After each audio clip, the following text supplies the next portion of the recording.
This episode of We Like Shooting Show is brought to you by Second Call Defense, Facts and Firearms, Swamp Fox Optics, Neomag, Rubber Dummies, Patriot Patch Co., and Brownells. Welcome to the We Like Shooting Show, episode 332. Tonight we're going to talk about Iron Horse Firearms, ELECTRO-SHOCK ammo, Recover Tactical, IWI, It's a Call-In Show, and more. Wow, I really phrased that pretty well. Our panel tonight comes to us from the great state of Ohio. It's Jerambe Pozderac. He owns and runs River's Edge Tactical. It's a shooting range and a gun store, and it's pretty awesome. We've also got the communist Savage 1R coming to us straight from Washington. From Michigan is Aaron Krieger. I'm destroying this. NickLynch is beside me. My name is Shawn Heron. Welcome to the show.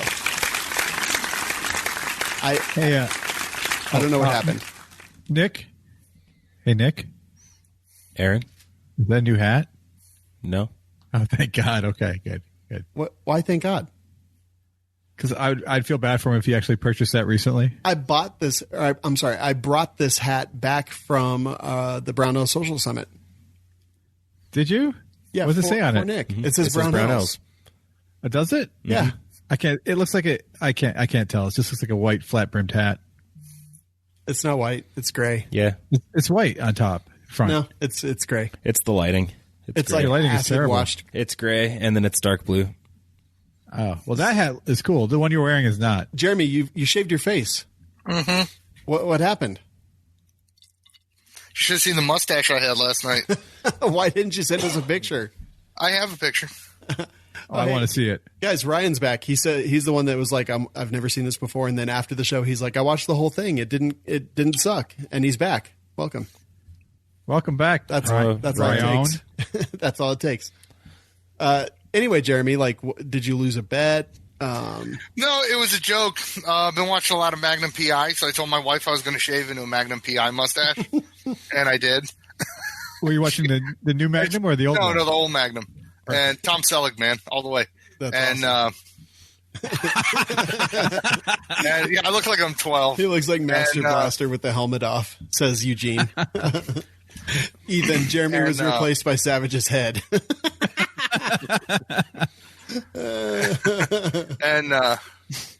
So I shaved the mustache. My wife couldn't handle it, so I just shaved it all off. By next week, I'll have enough stubble to look normal. That's good. Thank God. You'll never look normal, Jerambe. Besides the talking toe. Hey, we know our own. Oh, that's fantastic. Nick, how do you feel? Terrible. You've been sick. I have been sick. You just had a cold? I had a bad cold that led into bad stomach things. Oh, no. Yeah. Oh, no, it's right. So it's a mixture of like cold and flu and a terrible gastrointestinal disease? Yes. Okay. That sounds fun. I've got a rash on my neck. That's cool. Do you really? Yeah, it actually... Okay, so funny story. Did somebody shoot a bullet up in the air and it came down and hit you in the neck? Yes, that's exactly what happened. Those were clearly hickeys, by the way. Yes, they were. Yeah. Wait, what? Yeah. You had hickeys. There's a thing going around, and some dude posted a picture of like a bullet in his hand, like just the bullet portion. With no rifling or anything. No rifling, just a clean bullet. And he's like, oh, yes, to you who are shooting your guns up in the air, it hit my girlfriend in the neck. And then there's a picture of her neck, and it's just got like two pretty distinct hickeys. I think it said something about like while she was out with her friends. Or something. Yeah. She got hit in the neck by a bullet, so all you stop shooting your guns in the air on New Year's. That's awfully funny. That totally makes sense. It was pretty great. So Nick's been sick. Savage, how are you? Bueno. Totally fine. Not sick. That's good. Oh, I was going to tell the story about my neck. So I looked in the mirror one morning and I had a couple of hairs on my shoulders. And so I was like, well, I don't know. I just don't like random hair growing everywhere. So I was like, I'll grab some wax strips and just take it off. And I asked Angel to do it, and she's like, no, it's fine. Like, what do you even – why worry about that? And I was like, nah, just like – Shawn, look at my head. Do you think I'd use like a wax strip on this? Dude, just get a razor. No, man. Like, I manscape, but like I don't want to shave my shoulders because then they'll grow back like crazy. So anyway, that's not true. I put the wax strip on, and it says to tear it off really fast. And I tried to, but I couldn't reach it, so it stayed on for a little bit too long. And then when I finally pulled it off, it pulled like all my skin off. That sounds pretty gross. And then I went to my son's house, and his dog scratched me in the exact same spot, and then it got infected. So I've been battling that, and it's like basically ruining my life. Oh no! It's fucking awful, dude. Oh, Shawn You can dies of see all the- vanity. All the sympathy Right? coming from Aaron over here.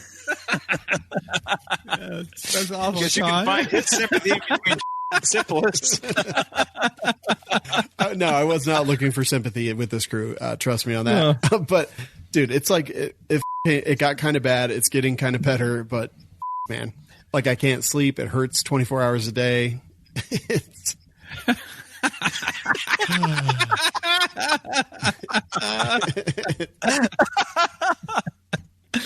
I'm so sorry to hear that. and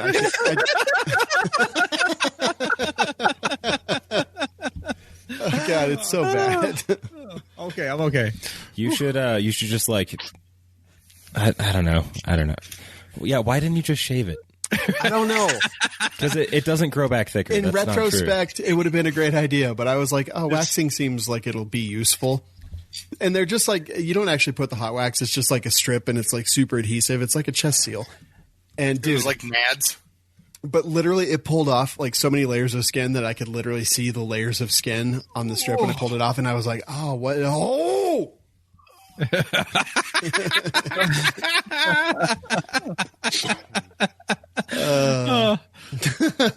And like one hair. I'm sure it was like probably like 2 hairs that were bothering you. dude, it literally was like 3 hairs. It was just like, and I tried to pull him out first, but I just like couldn't get a good grip on my life. So I got out of the shower the other day and I looked down and I have this one hair coming off my stomach. Yeah. That's like 4 inches long. Wow, it sure wasn't your. It's no, it's like it's above my belly button. Oh, okay. It's like longer. It's longer than the hair on my head. That's so weird. So I ran out and showed Tyler, and she was like, and I was like, that's pretty cool. And and then I left it there, and I still have it because I think it's pretty neat. You could put a bow on it or braid it. Like it's survived this long. Why would I get rid of it? Dude, not me. I'm like, oh, let me wax it off, and then I die. You know what you should do is get those beads, and put beads on it. It's not a bad idea. I'm literally just going to start grabbing at Nick's stomach and pulling, trying to rip out the fucking hair. No, not Jimmy. He's going to have to put like a glass dome over it. He's a belly button hair model. I think that's the show title right there. Right. So Swamp Fox Optics, I've been rocking on the SBR that I built. I've been rocking, Savage has the shirt on. I've been rocking the Arrowhead LPVO, which I've been also rocking. God, what are I totally just drew a Tomahawk? blank. No, the rings. Oh, I can't remember. I totally just drew a blank on the rings. Oh, I got the rings. Like the freedom rings or something? No, well, I think the Freedom Rings are the other version. These are the tactical ones. the ones with the red dot mount. Yes. And they are called, I'm going there now, the Clicking Hostile accessories. Engagement Rings. So they're Wow, it sounds like a wedding ring. dude, they're beefy as It does. They're pretty awesome. And I have a Kingslayer mounted at a 45-degree offset. I took it to the range on Saturday at a Kenaz tactical group fun shoot. And I was kind of doing the LPVO, and then I would switch to the other one for closer engagements. I actually really kind of like it. I wasn't 100% sure, but now I actually am. So I got all those, the LPVO, the rings, and the pistol red dot, all from Swamp Fox Optics. The Arrowhead, I'm loving. Tomahawk, I liked a lot, but the Arrowhead kind of fixed a couple of the issues that I had with it and made it beefier. It's made out of better material. It's pretty solid. So go check them out, swampfoxoptics.com. We have the best coupon code in the industry for them, 25% off. Use code WLS15, and that will save you money.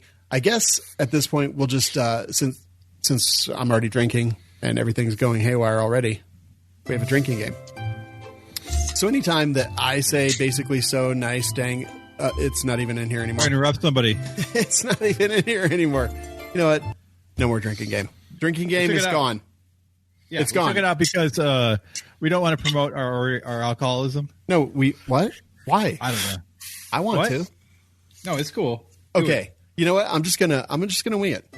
Anytime that I say so, basically, Or interrupt somebody. What are your thoughts on that? 100%, basically, or any of that. Anytime Aaron just randomly screams out a bunch of profanity or some nonsense, I never yell profanity. or makes sexual innuendo out of nothing and completely interrupts our guest. Oh, you know it. Anytime that Savage robots out or tries to overclock his PC while we're on the show and it crashes. That never happened. Only before the show. Anytime that Nick just talks about some like wicked gunsmithing skills, and we're just like, Nick, that was pretty smart. Or anytime that Jerambe sniffle spits, hate breathes, or whatever on the mic, go ahead and take a drink. And I promise you'll be up in no time. It'll be fun. I'll like it. You'll like it. Everyone will like it. And it is time to get in to the show. And by doing that, this is a call-in show. I'm going to open up the phone lines in a couple of minutes. Our hold music is Africa by Toto. So I know you'll enjoy that very much while you're holding. Turn off the show before we answer the phone. Like, I understand that takes a little bit of coordination, and you'll be listening to Africa by Toto, and then we'll answer the phone. But every single time you'll be also watching the show, and then it'll like feedback and reverb, and we'll have to spend 5 minutes just trying to figure out what's happening. So do that. You can ask us any questions that you want. We do reserve the right to hang up on you. And the phone lines are going to open up in a second. It's on the screen right now. The call-in number is 1-855-671-9WLS or 855-671-9957. And Aaron, are you ready for this? Oh, God, I love this. This is, it never works out the way we plan it, so that's what I love about it. Yeah, even though we tested before the show and everything was fine, I guarantee everything's up starting right now. Phone lines are open. Oh, God. Oh, my God. Oh, God, no one loves us. Mom? I'm going at my birthday party? Okay. I guess what happens if no one calls? We kind of got to fill the void. We all pick on Savage. Oh, okay. Well, that's original. Ooh. The funny part is we've been getting calls for like an hour or so. I've got tons of voicemails. Oh, God. Should I play a voicemail? Yes, play voicemail. Totally. Okay, hold on. Let me put this screen over here so I can answer it. I feel like we're available, but... Oh, there's a call. Oh, thank God. Here we go. We're answering the first call. Here, so I can answer it. I hear YouTube. Perfect. Oh, there's a call. You're on with WLS. Just as we... All right, awesome. It's Ethan, and I got a list of questions. Last time I called in, I told you I had a list of questions. I wrote them down. This time I have them. I'm ready to go. All right. First question. You're wrong. Yeet cannon. When are you going to get the yeet cannon? As soon as it comes out. Now, just Do you have any idea? they said, I think, so it was supposed to be first quarter. I think it's going to be second quarter 2020, the last I heard. All right. Well, when you can, order one for me. I'm buying it from you. Okay, got it. Now, I also want you to know that I did order the Palmetto State Armory Yeet Cannon lower that I actually have in the mill right now that is going to be made into a machine gun. And I got the Yeet Cannon slide from my Sky CPX2. And, as soon as the Yeet Cannon comes out from High Point, I've been promised that we'll be one of the first ones to get one. All right. I don't care about those other ones. I want the actual, High Point Yeet Cannon. Okay, that's fair. Me too. Okay, next question. All right. Semi-serious question. RMR on an EDC pistol. Yeah, I mean, yeah. So it's kind of become a big thing. So some of the guys that are leading the way on this are Scott Jedlinski from Modern Samurai Project, Chris Woomer from Veil Solutions. Those are some of the guys that I'm aware of that are kind of leading the way, but there's others that are out there, and I really like my dot. It is an interesting paradigm to shift from using your sights to a dot, and I was just talking to my friends Mike and Robert over the weekend at the shoot, and we were talking about it, and I was like, look, once I quit chasing my sights and just started to rely on the dot, like, it made my transition a lot easier. Anyway, enough of me. Nick, Jerambe, Aaron, Savage, like, what do you guys think? Red dots on EDC? Do it. I mean, Make it happen. Yeah, sure. Whatever you feel comfortable with. Once you, as long as you're going to do it, train with it, and then that's it right there. Train. Yeah, I don't like them, but that's me. Why is everyone so quiet? Yeah, I don't know. It's so weird. Should I yell louder? Yes, that's fine. Does that answer your question? Yeah. And then Shawn, a few episodes ago, you said to stay away from the zealots, like don't interact with them or whatever. And as a cult member zealot level, I'm really offended by that. I don't know why you would tell everyone not to hang out with me. It's so hurtful. Well, see, the thing is that I don't want to hang out with you now either. you need to upgrade your bro. That's all we're saying. Well, I'm not as poor as some of the other guys, but I am pretty poor. I don't have that Sean Heron money. Dude, I don't have Sean Heron money either. You asked us 3 questions, but you said you had to write them down. Yeah. Yep. Well, there's one more thing, and it's the last thing on the end note, and then I'm gonna let everyone else call in, and that's Savage. That is amazing. Oh, and then he hung up. Okay, perfect. All right, Yeah, so thanks, buddy. Well, you too. I gotta fix the. For enough money, he could. I gotta fix the. There's like something weird going on with the sound. Let me just fix that. Aaron, entertain everybody while I fix this. All right, so let's talk about Savage and how much we all should just him. Whoa, I don't want any part of that actually. Starting with the whole shaved head. Not a fan. Savage, grow your hair back. Wait, why are we being mean to Savage? What hair? Be nice Exactly. to Savage. There's no hair. Be nice to Savage. He's fine. Why is that thumb getting mad? That's just so rude. Savage, how much would it cost to get you to wax your head? Oh. No, don't do it. Don't do it. A lot. Wait, wasn't he when he was with us? He was like he'd put like some pomade on his head. Pomade. No, I put shoe polish. Shoe on his head. polish. No, And he I've never polished done pomade. But how much would it cost if we got some people together and pooled some money to pay for you to go to a salon and have your head waxed? But you have to grow it out so there's like little nubbins. so No, they no, I'm out. not doing that. I'm not an idiot. I don't want fop, God. I'm a Dapper Dan man. What he said. I'm going to go live, or I'm going to turn it back on here.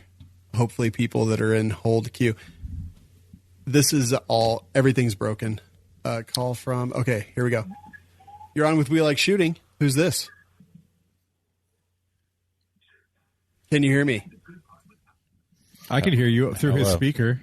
Yeah. Wait, hold on. I don't know what's happening. Hey, Sean, I was just informed that you can only stay on hold for 3 minutes, and then it kicks you over to voicemail. Oh, interesting. Can you hear us now? Oh, well, are you guys there? Yeah, can you hear us? I can hear you now. Oh, cool. Hey, what's up? You're on with We Like Shooting. Who's this? This is Jockets from your YouTube chat. What's up, buddy? Hey, I had a question. As somebody with a moderately popular podcast, how did you choose your staff? I could see where Jerambe and Nick bring something to the show, and even grasping at something, I see where Savage brings some kind of asset to the show. But, where coming up with Aaron, what does he bring to the show? So let me start with the answer to this. It was the fact that Sean and I were friends for so long that he just had to bring me along. It wasn't like I brought anything to the table. It was pretty much a established fact that I bring nothing to the table. I don't even bring water to the table. You know what? That's actually not fair. Like, honestly, We Like Shooting wouldn't exist without Aaron, because I am not the guy who's like, hey, will you send us products? Like, I do not have whatever bone in your body that is required to do that. And if Aaron hadn't had that courage, initially, like, this wouldn't even exist. So I brought the beggar to the table. I was begging, and then everyone started eating, and now everyone eats, and I just beg. But it's awesome. Aaron does our graphic art. So you're like the pimp. Yes, basic. Whoa. No, I'm the pimp. I'm not a very good pimp. Aaron's just my best. I thought you were going to say bottom. Yeah, there you go. I don't know. And I hope the fish doesn't call. But, oh, God, I know. I was thinking the same thing. So we all He's gonna now. we found all the other guys on Reddit. We were just looking for people who looked like A, they had attitude problems, and B, looked like they had gun knowledge, because Aaron and I had none. And so we just contacted them. They all agreed, including Lil. Found her on Reddit too, right? Or did you just Google? I googled female shooters because we needed some diversity in our cast, and that's what came up. And there was like a bunch that came up, but she had the best, I guess, resume. Mm-hmm. And she was like, she was down, but now she's out, down and out. Not out, just she's doing better in her life than we are. So right, like she progressed forward, and we just kind of stayed here. I mean, we're fine. This is okay. This is fine. Everything is fine. Burning around us. Everything's fine. Yeah. At least we have SHOT Show to look forward to. Keep telling yourself that, right? Yeah, exactly. All right, man. Any other questions? You want to know why I No, drink? that's it. Thank you. Thanks for calling in, bro. All right. Bye. Bye. Oh, so about SHOT Show, I'm not going. You owe me $1,000. Wait, are you really not going? No, I'm gonna go. Okay. Hey, you're on with We Like Shooting. Who's this? It's Armament and Axis. How you guys doing? Good, man. How's it going?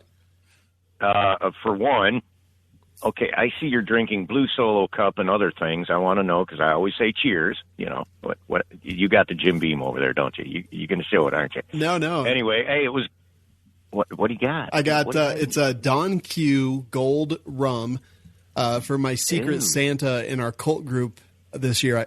My Secret Santa sent me 6 bottles, said that it was his favorite in the universe, and this is bottle number 3. Oh my God! Yeah.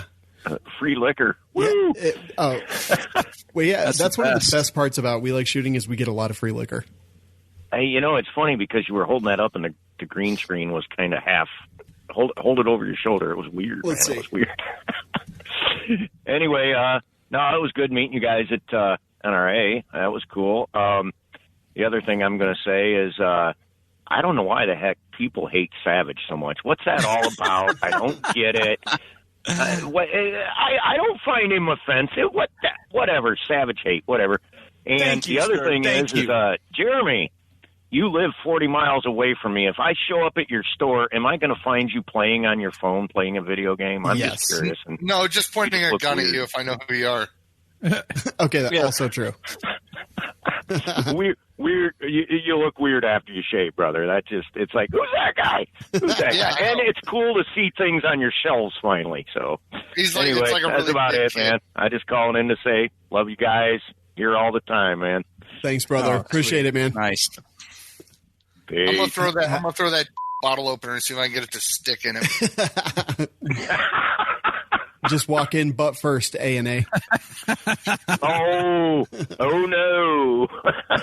Not again. Love it, man. Thanks for calling in, bro. Yep. Thanks, guys. Bye. Peace. I remember that dude. He was at the Faxon booth. Yeah. You're on with We Like Shooting. Who's this? Hey, this is Eric Christensen. Hey, what's up, man? Alaska boy. Alaska boy. Yeah. How's it out there in the That's what it bush? is.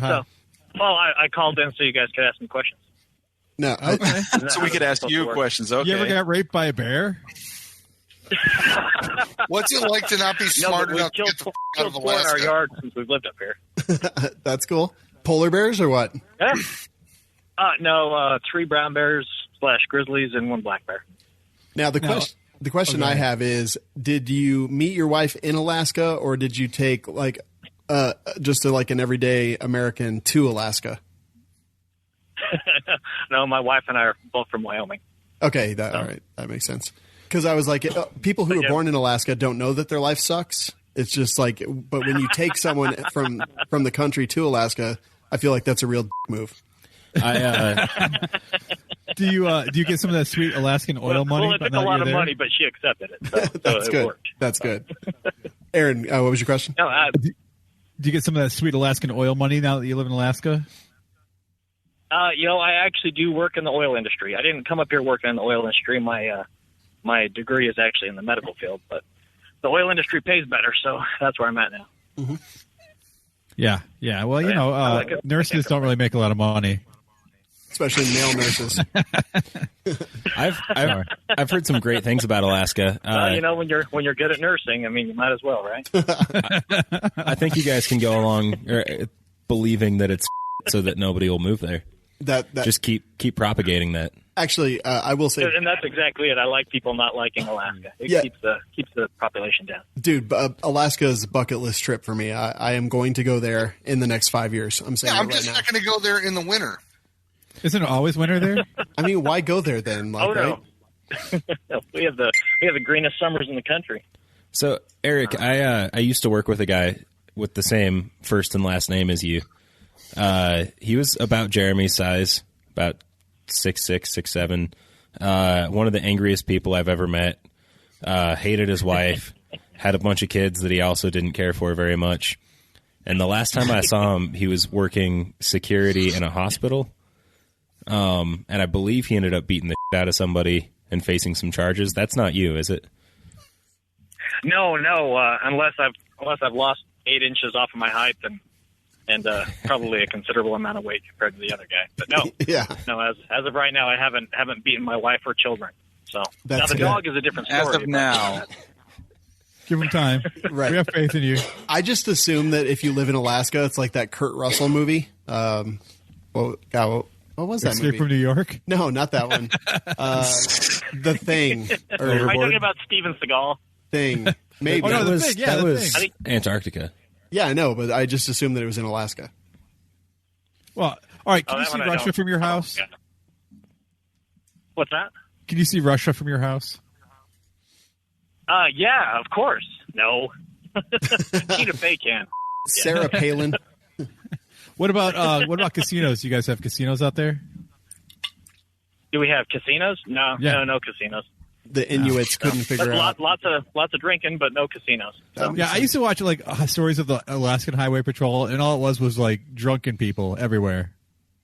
So is that what it's like in Alaska? I assume Alaska just is a bunch of alcoholics didn't have anywhere else to go, so they're like, let's go there. So this dude, there's a lot of truth to that. this dude in our Patreon group or in our cult group now, he posted a picture and he had like Fabio hair. Like, so what kind of shampoo do you use?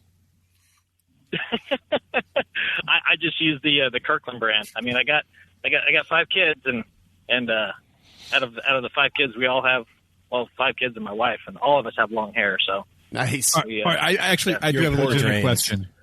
Like, do you guys have stores like Meijer and Kmart out there, or do you guys have to order everything online?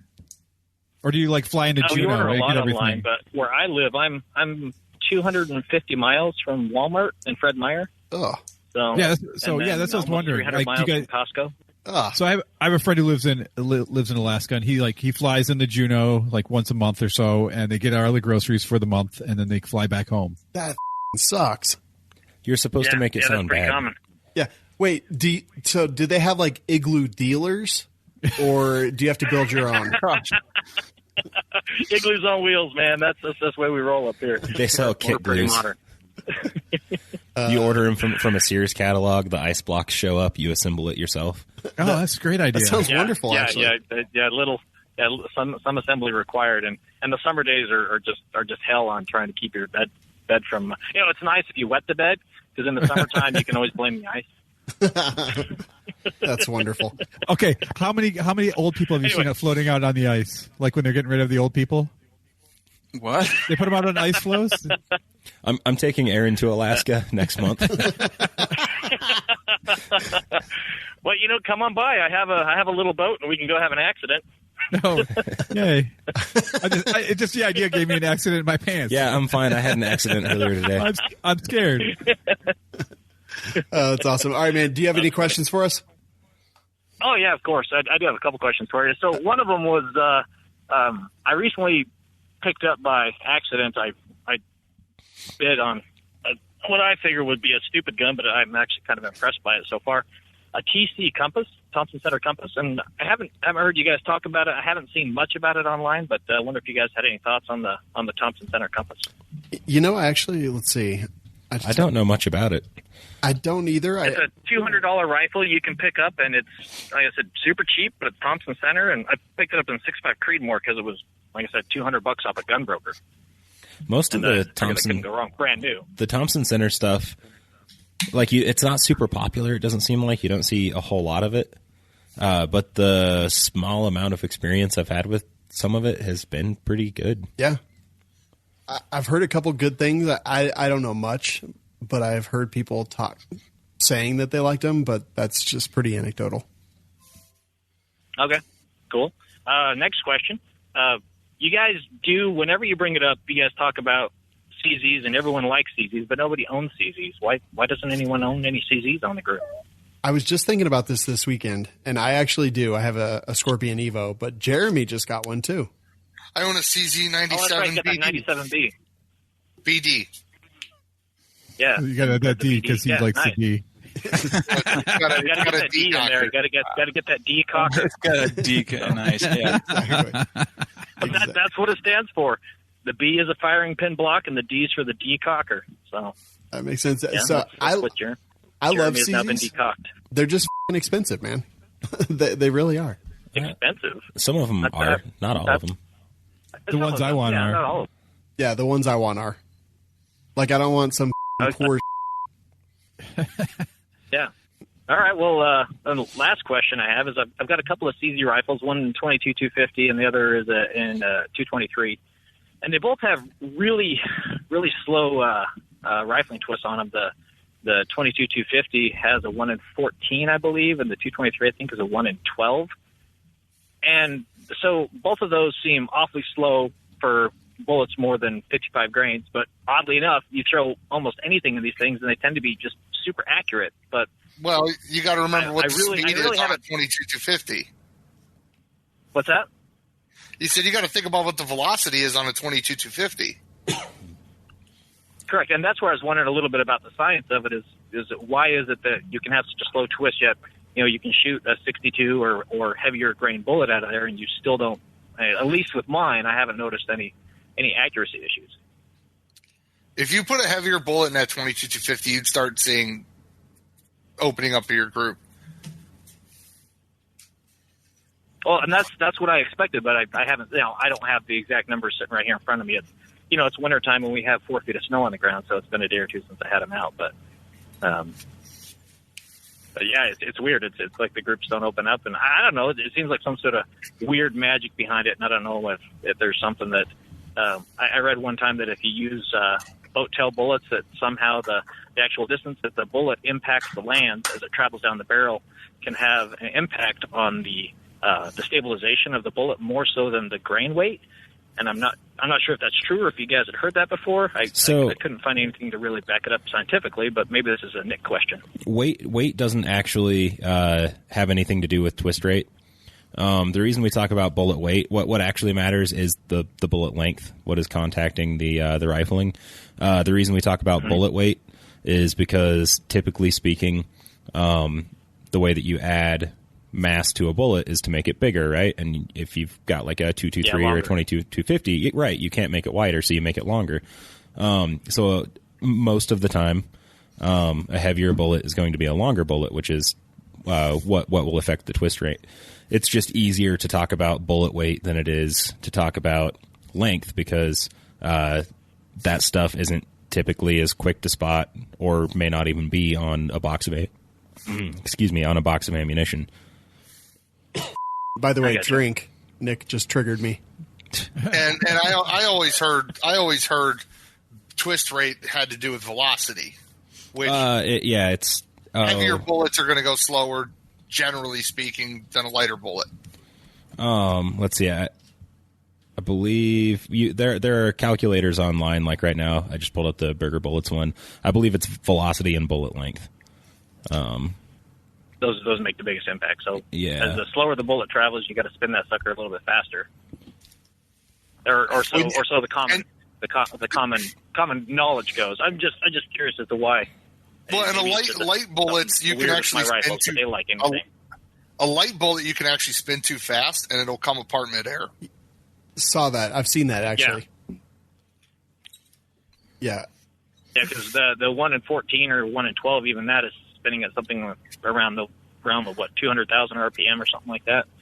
Granted, I don't even remember that. But my rock chucker is a 1 in 12 twist.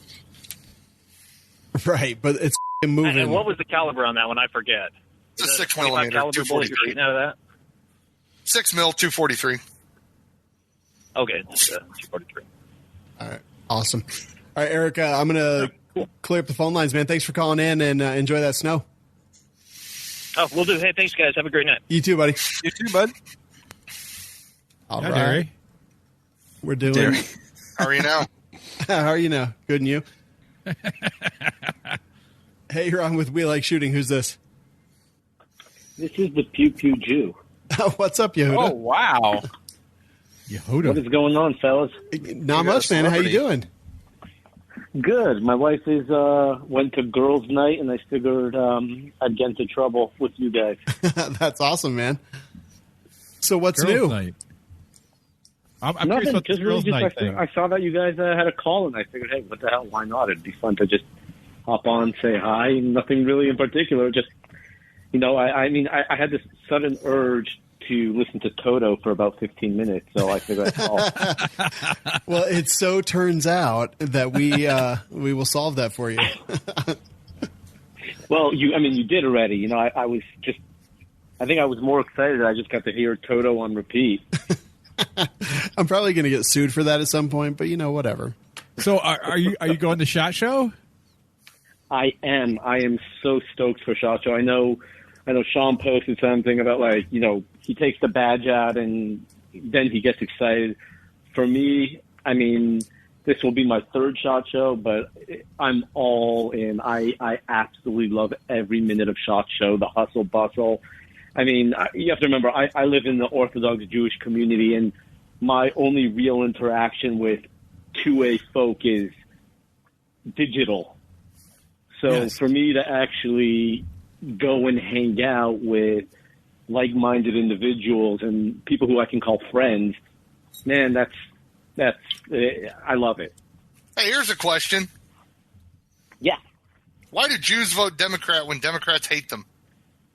because they're done. Okay. No, honestly, that's a great question. I know Ben Shapiro has a fantastic video on it. So Jews are broken down into three categories, and what I'm about to say is not necessarily a blanket Well, statement this on just each turned into We category. Like Jews real quick. That's fine. Huh? I actually You do, do. so it works Yeah. out. Yeah. We all like Jews. Okay, well, that's good to know. Makes me like you guys a little more. Yeah, apple Jews, cranberry Jews. What about gin and juice? No, but basically you have Orthodox Jews, conservative Jews, but not politically conservative, just where they're holding in life in their, Judaism. Then you have Reform Jews. And again, what I'm about to say is not a blanket statement. Orthodox Jews tend to vote more Republican and more right-leaning, whereas conservative and Reform Jews, a lot of them are, you can consider them kind of cafeteria Catholics, like that kind of mindset. And they pick and choose what they want to follow from the Bible. And it just is that way that they just tend to lean more left. And the reasons, I have no idea. Yeah. It is interesting. Now, Yeah, it is. Yeah, it's unfortunate too. But, I'm looking to change that. I'm out there on the front line, so I'm just vocal about it and hoping to change hearts and minds. for sure. Now, Yehuda, Aaron is the worst Jew that I've ever met. Oh, easily. And I don't mean he's bad at being Jewish. I mean, he's like literally the worst person that happens to be a Jew that I've ever met. Is he still welcome, or is he like excommunicated, or like how does that work? So it's interesting. In Judaism, you can convert out of Judaism, but you are always considered a Jew. It's like being a Marine.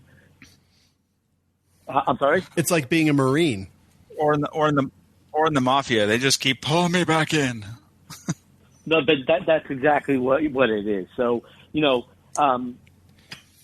obviously you have your people who will judge other Jews for, doing the wrong thing, but I say screw that. The community I live in is a very amazing community where it doesn't make a difference where you are in life. If you're a Jew, you're one of the tribe, and if you need help, if you want to come closer to God, if you want to just become a better Jew, we will be there to help you. But unfortunately, it's not like that everywhere. Yeah, that makes sense. Sorry, Aaron. I wasn't paying attention. They still accept you, so you're okay. What? What happened? Exactly. Yehuda, we're going to see you in a couple weeks, right? Yeah, we will. Definitely. I'll be there. I'm excited, bro, man. I'll talk to you soon. Thank you so much for calling in. Yeah, my pleasure. Talk to you guys soon. Talk to you soon. I'll talk to you sooner. Bye. Why you got a one up, Aaron? You heard? I was the last one to say goodbye to him in case somebody kills him. It's more likely that someone would kill you. People love Yehuda. They do, actually. All right. This brings us to Black Rhino concealment. So someone was asking me today, what's your favorite carry? At this point in time, my favorite carry is the SIG P365. And then the next question was favorite holster. And I got to say, like, right now, as it stands, I'm carrying the SIG P365 and the Black Rhino concealment ACS. So it's the appendix carry. I'm carrying a mag in my left pocket, and that is held in place by a Neo mag.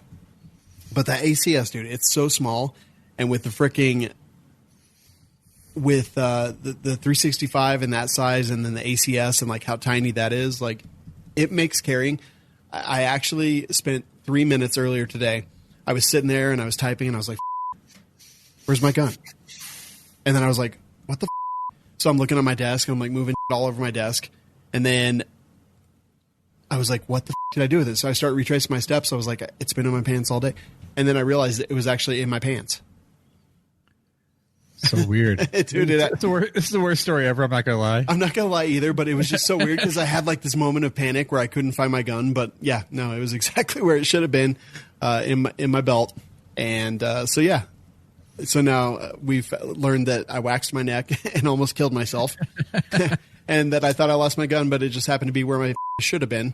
But apparently it wasn't. So anyway, go check out Black Rhino Concealment. Super great holsters, super great people, super great company. And that's at blackrhinoconcealment.com. And the coupon code is WLSMOFO to save money every single day. Let's get back to it.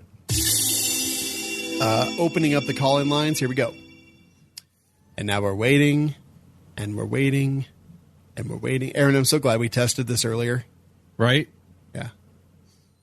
Yes. It was only 3 minutes for the record. The phone lines are open. Jokic says he has a heron in his pants. Actually, right now I have an ACS in my pants. Actually, as I was telling that story, I was like, where the is my gun? It's on my desk. Is it? Can you see it right now? No, but it's in there. Well, it could be like Schroeder's cat. I can see through the window, and I know that. Can you actually see it? Schrodinger, whatever. Schrodinger, same guy. Just he's in a different room. You're on with We Like Shooting. Who's this?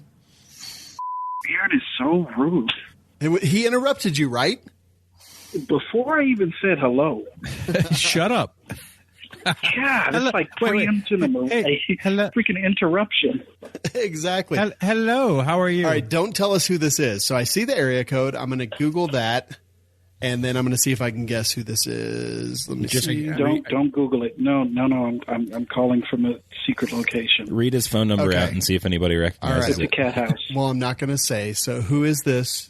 I don't give a shit. I'm kidding. Oh, so okay, it's Los Angeles is the area code. Mm-hmm. Talk some more. About what? I have no idea. Who is this? So I just got some monkey shoulder whiskey. Ooh. And it is good. I am very, very pleased with it. Friend got it for me for Christmas while I was out in California. Very nice. I'm not familiar with it, but I do love whiskey. It's pretty good. Monkey shoulder? Well worth it. Is that like Shawn's shoulder, where it's all just bloody and oozing? It's not as good as monkey's, but I mean, it's still, it's up there. You know, people carry around that little ball with like a paracord around it, and they call it a monkey fist. Yeah, that freaks me out a little bit. I'm not going to lie, monkeys freak me out. Have you seen anybody carrying monkey? No. Me neither, but it would be awesome. That actually would be. Should we start talking about how strong monkeys are? Yes. We start talking about how monkeys rip people's Is this a faces Joe and Rogan hands off. podcast all of a sudden? A whole hockey team made of monkeys. Oh my God. They would win the We cup. just turn this into We Like Monkeys. Yes, exactly. I mean, we do. So, Mr. LA, what's your question for us? Oh, you didn't get it. I'm a transplant. I'm in Arizona now. If that helps. Oh, is your name? Does your first name start with a C? You can call me champion, but no. No, I meant. Are you Lenny. missing a leg? Oh, it's Lenny. What's up, man? Hi. How the hell are you? So I had a question because I heard you guys say that Aaron does a lot of the Photoshop work. I'm really trying to love him more. So in order to redeem himself, Aaron, did you design the Mill Team 6 shirts? Yes, he did. Yeah. You're talking about I like love the you, old Aaron. school one, right? Yep. Oh yeah, dude, that was all Aaron. God, you've done one thing brilliantly in your life, and that is it. That's it. That's all. That's all. You're right. I've done one thing, and I'm lucky to. Luckily, I'm able to say that before I die. So that's going to be on my tombstone. Meal Team 6 was created by this guy right here. Yes. That's going to have two thumbs pointing down. Yes. All right. So that was one thing. But the other question I had was, so I got I'm looking at a KSG. It's not even a holy grail gun, but it's just something that's odd that I've always wanted. Like that in a PS90. Have you guys shot them? And what do you think? So I have shot the KSG. Mm-hmm. Do I love it? Absolutely not. Do I think it's okay? Also, no. You know, I don't know. I don't know. I don't love it. I'm like, I don't know what problem it solves for me.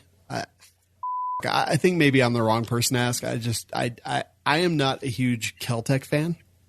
Like I do like some Kel-Tecs, but I don't like the KSG. Now, Savage, have you shot the KSG?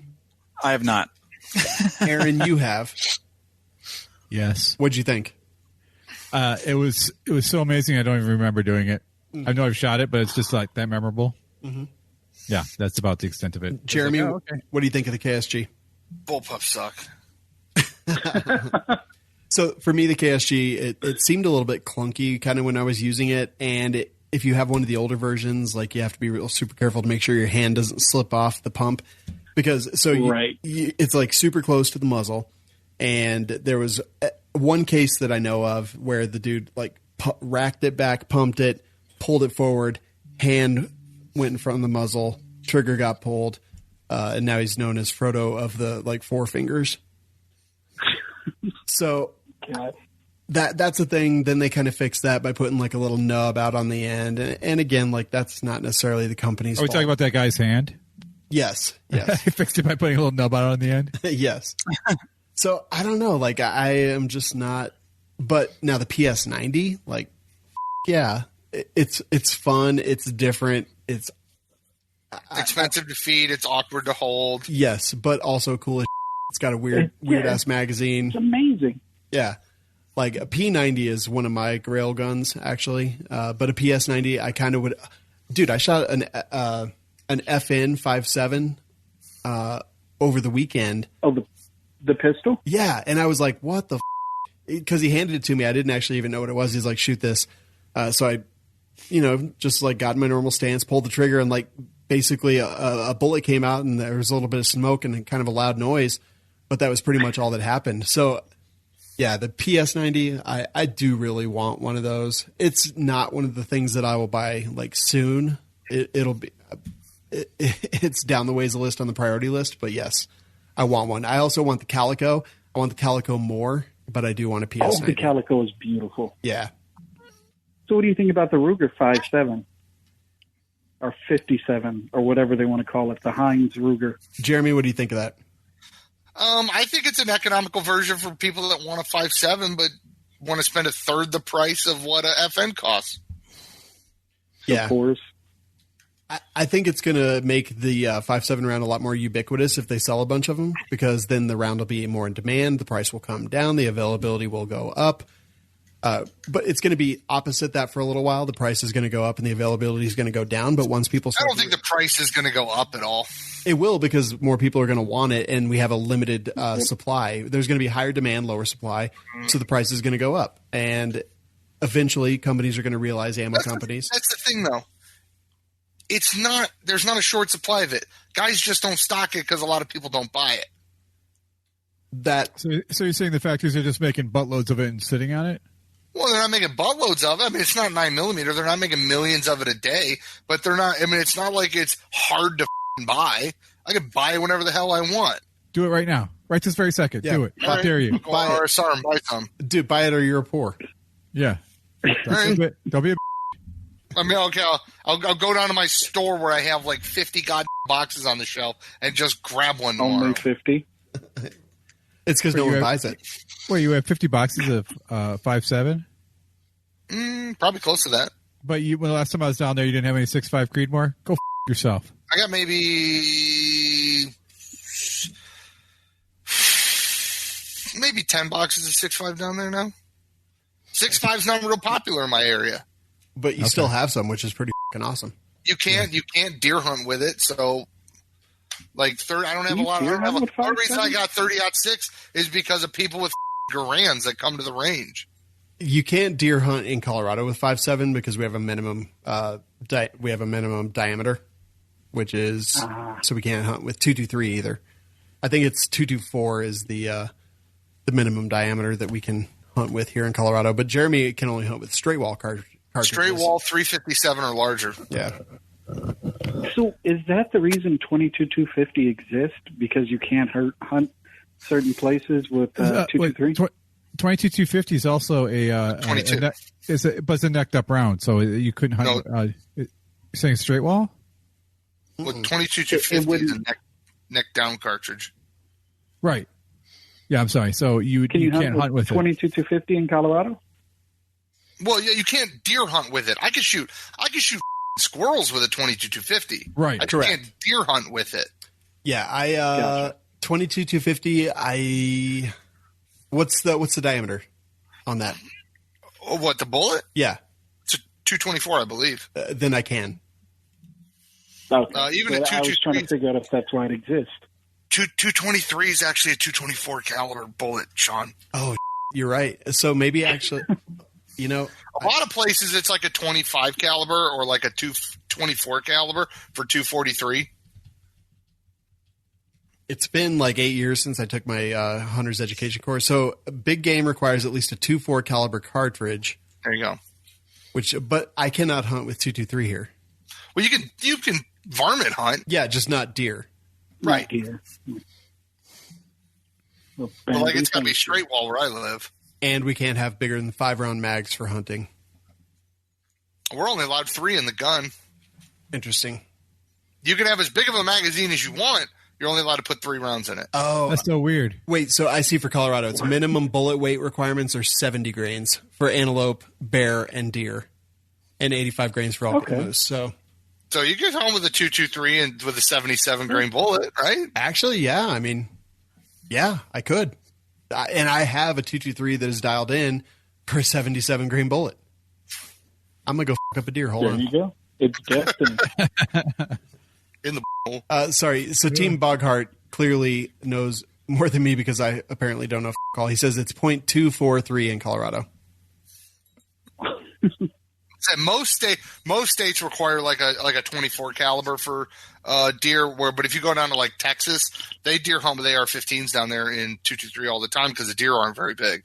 But if you come up, and it's Texas, they hunt with anything and they hunt everything. No, when we said 224, we're talking about the actual diameter of a 223 cartridge is 224. Yeah. I don't know. So, okay, it's 2.4 in Colorado, so 0 cool, 707. So it's 2.4, 70 grain minimum, so I can't hunt with the 223, and I can't hunt even with the 77 grain bullet because it's not 2.4. I'm glad that everyone in our audience... my rock chucker works. Nice. Any other questions for us, Lenny? No. Is this our token black guy? Savage is awesome, and Nick rules. Yes, he is. Nick rules. Savage is awesome. All right. Yeah. Thank you, guys. Lenny. Love the show. Thanks, bro. Appreciate it. 270 episodes in. Oh, God, I'm so sorry. Bye, man. Have a good night. Later. Oh, man. See, that was the problem is like I couldn't tell that Lenny was a black dude. Because I would have known if he would have said he was a black dude or sounded like a black dude, I would have known immediately who it was. That's kind of racist, Shawn. It's not at all. It talks There's about only one. It talks about our demographics. Hey, you're on with We Like Shooting. Who's this?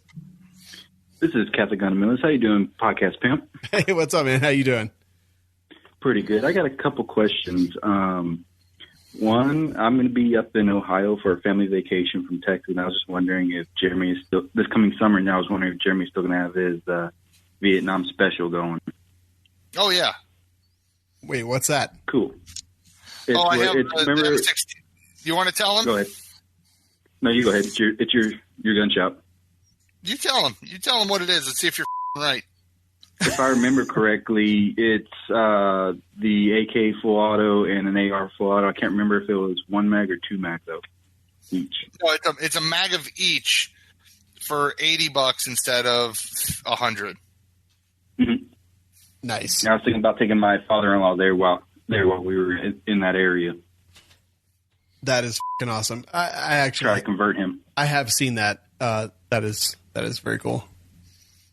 The other is one's a joke, and it's since Aaron's just there to get y'all free stuff, why don't you get rid of him, replace him with Tony Simon? Then you have your diversity, and he's great at trying to ask for free stuff. That's all true, except you need like 6 of me for Tony to replace me. Also true. And my last one, go ahead. I was just going to say, we honestly, we all get all of our shirts for free. Mm-hmm. I cannot afford to clothe Tony. Understand that. And my last one is, are you planning any first aid courses here in North Texas? Actually, so one of my biggest goals, and I would say it's in my top 3 priorities for 2020, is medical. And yes, I'm going to be teaching a class per month in other states. And yeah, man, Texas is absolutely on the list. A, because it's a quick drive. B, we have a ton of listeners down there. And C? Sounds good. No, it's just a 2-item list. Why didn't you go first and second, not A, B? I could have gone A and F if I wanted to. You could have, but you didn't. You went A, B, and then you didn't even option a third option. It's kind of it's making my mind go crazy. So, Catholic Fundamentalist, just keep an eye on our Facebook page. I'll post everything there. If you're a cult member, I post stuff there too. So just keep an eye out on our social media. I will post about classes. But if you want a med class, and so I normally do a minimum of 8 students to travel to a class. But if you have a range or a church or anything that you're kind of associated with, just hit me up. We'll put something on the schedule for sure, and we can generally fill the 8 people requirement without even trying. Sounds good. I've been listening to y'all for about a little over a year now, and at first I thought y'all were kind of not worth listening to, but as I've actually forced myself to listen to the first couple episodes, y'all are actually pretty good. I'm glad y'all are around. Thanks, man. I appreciate that. I think. Also, all right, man. Take it Talk easy. To y'all later. Have a good night. Bye. So, guys, I'm holding my machine gun in my hand. Woo. I got a fucking machine gun. Yeah, boy. yeah, welcome to the club. I know, it's fucking awesome. I love it. Jeremy, I understand why you're an elitist. Hey, you're on with We Like Shooting. Who's this? Hey, this is Nick. Man, I was enjoying the song. Oh, I'm sorry. Well, here, I'll fucking hang up and you can go back in queue. No, after about a half hour, I'm good. Okay. So I got a question for Nick. All right, Nick. It just so happens he just got back. So, Nick, he's got a question for you. Hey, look at that. So I was asking last week on Double Tap about Swamp Fox sharpshooter mill reticle. I can't get over the fact that there's a dot in the middle. I want it to be just straight up crosshairs. I mean, I really don't know what my question, I guess, is. What is your recommendation other than Swamp Fox for something that has that? I know Primary Arms has one that's probably about 220. Same with Vortex, just a little bit higher. I mean, do you have a recommendation, or do you think that reticle is good for, maybe up to 1,000 yards? I honestly don't really care for that reticle either. I had one of the Primary Arms first focal plane. Is that the ACS? No, it was just a like a mil-dot reticle. I think it was 4-16, something like that. Yeah, they got one of those. Yeah, their first focal plane. It is a cheap optic. The glass is not particularly clear. The knobs on it are kind of mushy. They don't have like a real crisp click on them. However, the thing works, and I shot it out a little beyond 1,000 yards. Had it on my rifle for quite a while, and it was a fine optic for the money. I think if you're looking for something low cost to get you started, I think that's an excellent option. It's a good stepping stone to hold you over till you can do something better. What is your budget? Really just thinking long term. Don't really have a budget in mind. I've been posting the cult page. I've got an older Remington 700 and 308 heavy barrel that I'm just basically trying to turn into something good instead of, a cheap plastic stock and, a really terrible reticle Vortex on it. So end goal is 1,000 yards or more, but just kind of starting out. No budget really in mind, which is why I've also kind of considered the Razor HD or the higher end, maybe the Viper PST Vortex as well. Yeah, the Viper PST is pretty decent. I've got one of those on my Remington 700.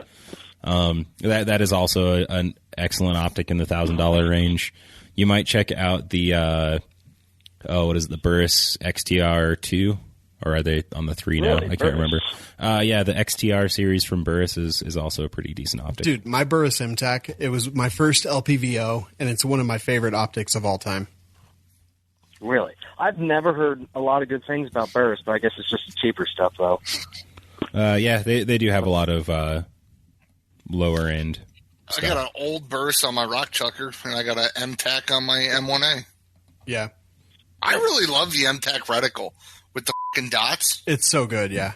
It makes it like it's not a precision scope, but it's really good for putting shots on man-sized targets at set distances. Man size. Yeah, that's basically what I'm trying to do, just practical accuracy. Oh, and by the way, Jeremy, you are 100% on your phone all the time at your shop. I came up there, and that's the first thing they do. Hey, Jeremy, and you walk out playing on your phone still. What do you need? Jeremy, do you feel attacked? Because you get there when I'm actually on my phone, and not the times when I'm fixing a gun, building a gun, fixing something at the goddamn range, or doing a ton of paperwork. Oh, maybe I sat down for 10 minutes to play a game on my phone to have a mental vacation from all the that I have to deal with every day, all day. Go yourself. It's just amazing that somehow you always happen to be there during those 10 minutes. Yeah, except when Nick and I spent 3 days there, and Jeremy was on his phone 92% of the time. The only time Jeremy... That's not true. We played the simulator a lot. I was just going to say, the only time Jeremy stood up from his phone or looking at his computer, and not for work purposes, was when we did the simulator, and he wanted to come in and own us because he's practiced that 10,000 times. My favorite part was when he was finally actually with a customer, and I walked out and told him I beat his high score, and he was like, hold on, and came in. Yeah, he just left the customer at the counter. I got to say that I love being at Jeremy's shop. It's an amazing range. It really is. Like it really is. It's so much fun. I enjoy my time up there. I just want that simulator. It is I'll sell amazing. it to you. Yeah, I'm sure you would. I can't afford it. But yeah. So yeah, Viper PST is awesome. All kinds of great stuff out there. There is good stuff. Okay, cool. Final question for you guys. How do you convince a friend in getting into training? I mean, I've got friends who, they're like, yeah, I'm saving up for these different things.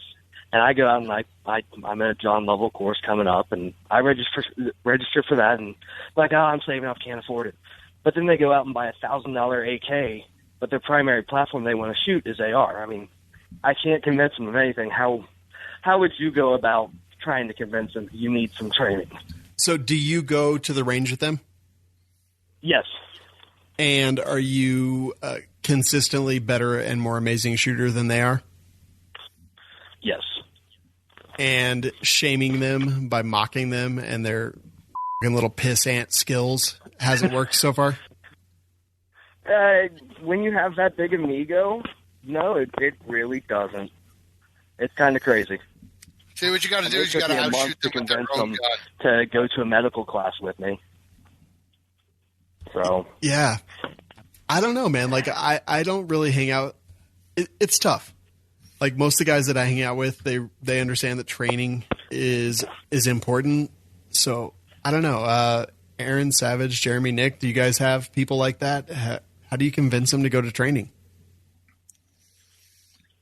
I just say you want to go shooting. I mean, I literally get paid to train people all day long. So, like, yeah. I mean, my thing is like, go to the range with them and be like, hey, let's shoot this thing. Like Nick and I have done so many little competitions, and we've both won competitions against each other, and it's fucking awesome, and it brings out that competitive spirit. Mostly Shawn wins. Yeah. No, I don't know that that's true. I would say 2/3 of the time. I can see Shawn winning, but if he went to long range, I bet you'd smoke him. Yeah. I don't know. Maybe. Ken said Shawn is slurring his words already. I'm not drunk. Ish. I'm not. But yeah, I mean, like, shame is a great motivator. But if they can't even be shamed, I don't know.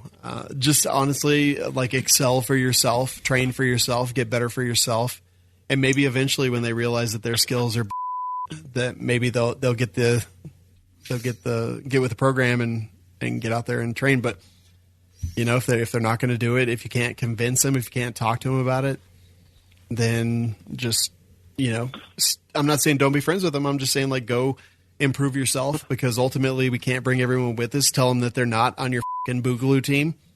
And no, like, for real, like, there's fucking people. No, I know. I mean, here's what I'll do. When the Boogaloo hits, I'm just going to kill him, take his $250 plate carry or his $500 worth of plates and his AK, and I'm good. Yeah, and tell him that. Well, maybe not in those words, but be like, dude, like, you are not on my Boogaloo team. You're my Boogaloo team's target. I'm sorry, but, like, you don't train, and I can't trust you. Yeah. I think that's fair. All right, brother. Thanks so much for calling in, man. Thank you, guys. Bye. Bye. Shawn, one more call, then we get it. So make it a good one. I mean, yeah, whatever. I'm fine. I know. Whatevs. You're on with We Like Shooting. Who's this? Hey, Shawn, this is Nick, man, Texas. Hey, what's up, buddy? How you doing? Another fun-filled day. How about you? The same as always. More fun now that we're doing the show, but what's going on down in Texas? Not a whole lot, man. It's about 28 degrees. Ain't doing much right now. In Texas? Dude, it was like 50 here in Colorado. The wind chill. You got to remember, I'm in West Texas, so I get those southbound winds from y'all, and it gets cold. No. I got two questions for you, man. Lay it on us. First question is where the hell is your tattoo? New phone. Who dis? Uh-oh. Hi. Oh, Good question. All right, so I have actually been approaching this. I literally just texted Zeke the other day because his brother-in-law is a tattoo artist in Nashville, and the NRA annual meetings are in Nashville this year, so I think you can see where I'm going with this. Honestly, like, in Colorado, Gotcha. I just don't know anybody that does tattoos and shit, and I don't want, like, a non-gun person to tattoo me, so I'm hoping maybe at NRA this year that will happen. But you can ask Angel. I talk about it all the time. It is something that I'm always concerned about. Since I don't have any tattoos, I'm like, I want it to be, like, really fucking good, and it's going to be the Colt logo and this logo on my shirt right now. So that's my holdup right now. Is it going to be on your back, like the size of your back? No, I'm actually going to get it on my arm, which is an improvement because before I was just going to get it on my thigh so I could hide like a stripper. Oh, I thought it was a calf. I think you said the first time. No, I was going to get it on my thigh actually, but now I'm actually going to get it on my left outer arm bicep area. Area, because there's like bicep, where the bicep should be on you. So Chris just said Angel has a ton of tattoos. I'm sure she knows someone. Actually, she does not have an artist here right now. Otherwise, it would be done already. We bought a tattoo gun off of Amazon. Did it in my kitchen. me and Zach, my neighbor. He's in the cult too. Yeah, right. No, totally. I want it to be better than that, though. Whoa. I bet Nick does awesome tattoos. No, I've seen the tattoo that he's talking about right now that he did with that kitchen gun, and it is good, but I'm talking the cult logo. No, it's not. I was trying to be nice. But it blends in with the rest of me. So, it does. You know. I love it, bro. Now, I do have a serious question. Now, as you know, my ammo guy went out of business. Mm-hmm. So I'm trying to find a new brand, man. What are you guys running? Dude, we're what? The cheapest shit we can find. No, say what, Jeremy? What'd you say? What like target ammo, defensive ammo? What's he talking about? Rifle ammo? My defensive ammo has always been the Spear Gold Dot. But like my actual just Plinkin range ammo lately has been Blazer. It's all right, but I mean, you know, I have 3 main calibers that I shoot the most often, and that's 9mm, 223, and 308. And like, I'm trying to find some brands that are more reliable. You know, you end up with like Winchester White Box, 1 out of 10 is a dud. You know, so I'm just curious what you guys use most often. PMC, Fiocchi, Magtech, Blazer Brass. Nick, what's the red and white box that we've been using a lot of? Federal Range and Target.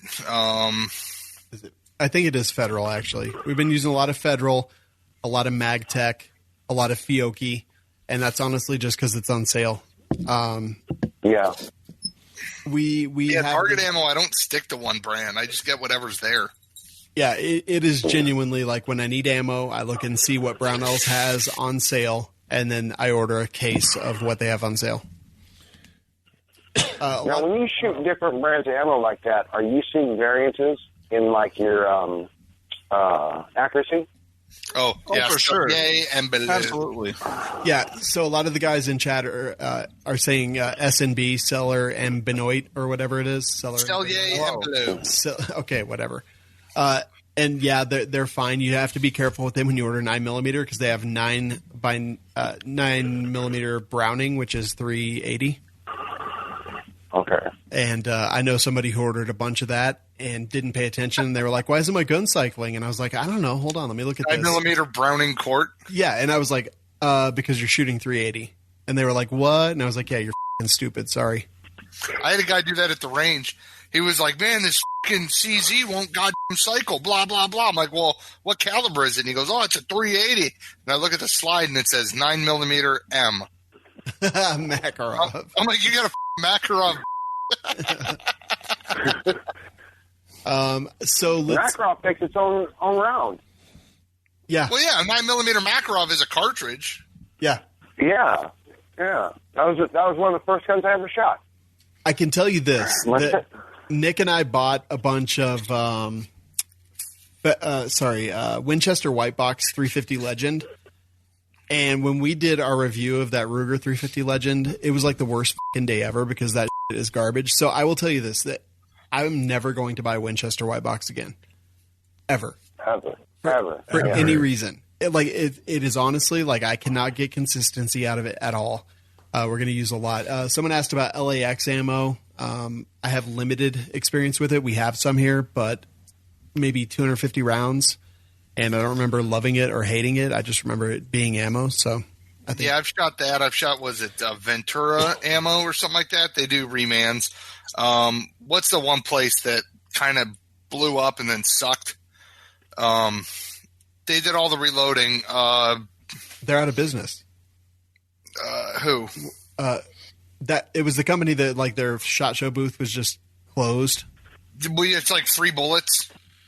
Oh, who is that? Freedom. Is it Freedom Munitions? Yeah, that Freedom Munitions. I think they they're were done. Good. They were good like before the ammo shortage. Yes. And then they tried to expand so much during all that. They had tons of quality control issues. But like I've had it before that and it was awesome. And then after that all happened, you're like, oh God, this sucks now. Yeah, they were playing that game where they were just they ended up going out of business, I think. Well, they tried to get big like Federal and Winchester and Blazer and PMC. I like PMC ammo. I get really good results with AR ammo with the PMC. I don't hate PMC. We've used just about everything. I can tell you the one thing that I won't use is Winchester white box anything ever.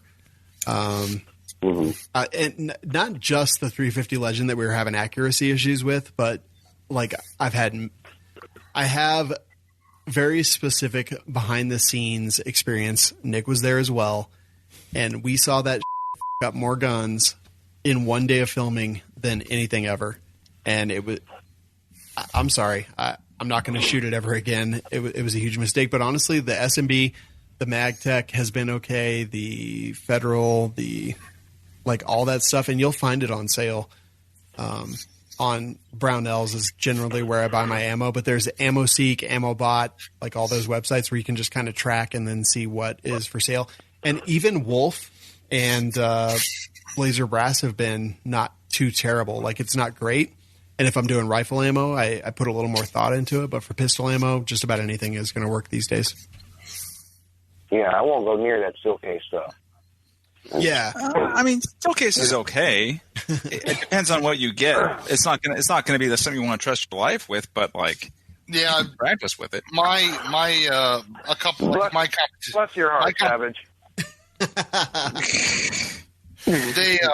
My competition rifle will fire about 100 rounds of steel case and then just start jamming.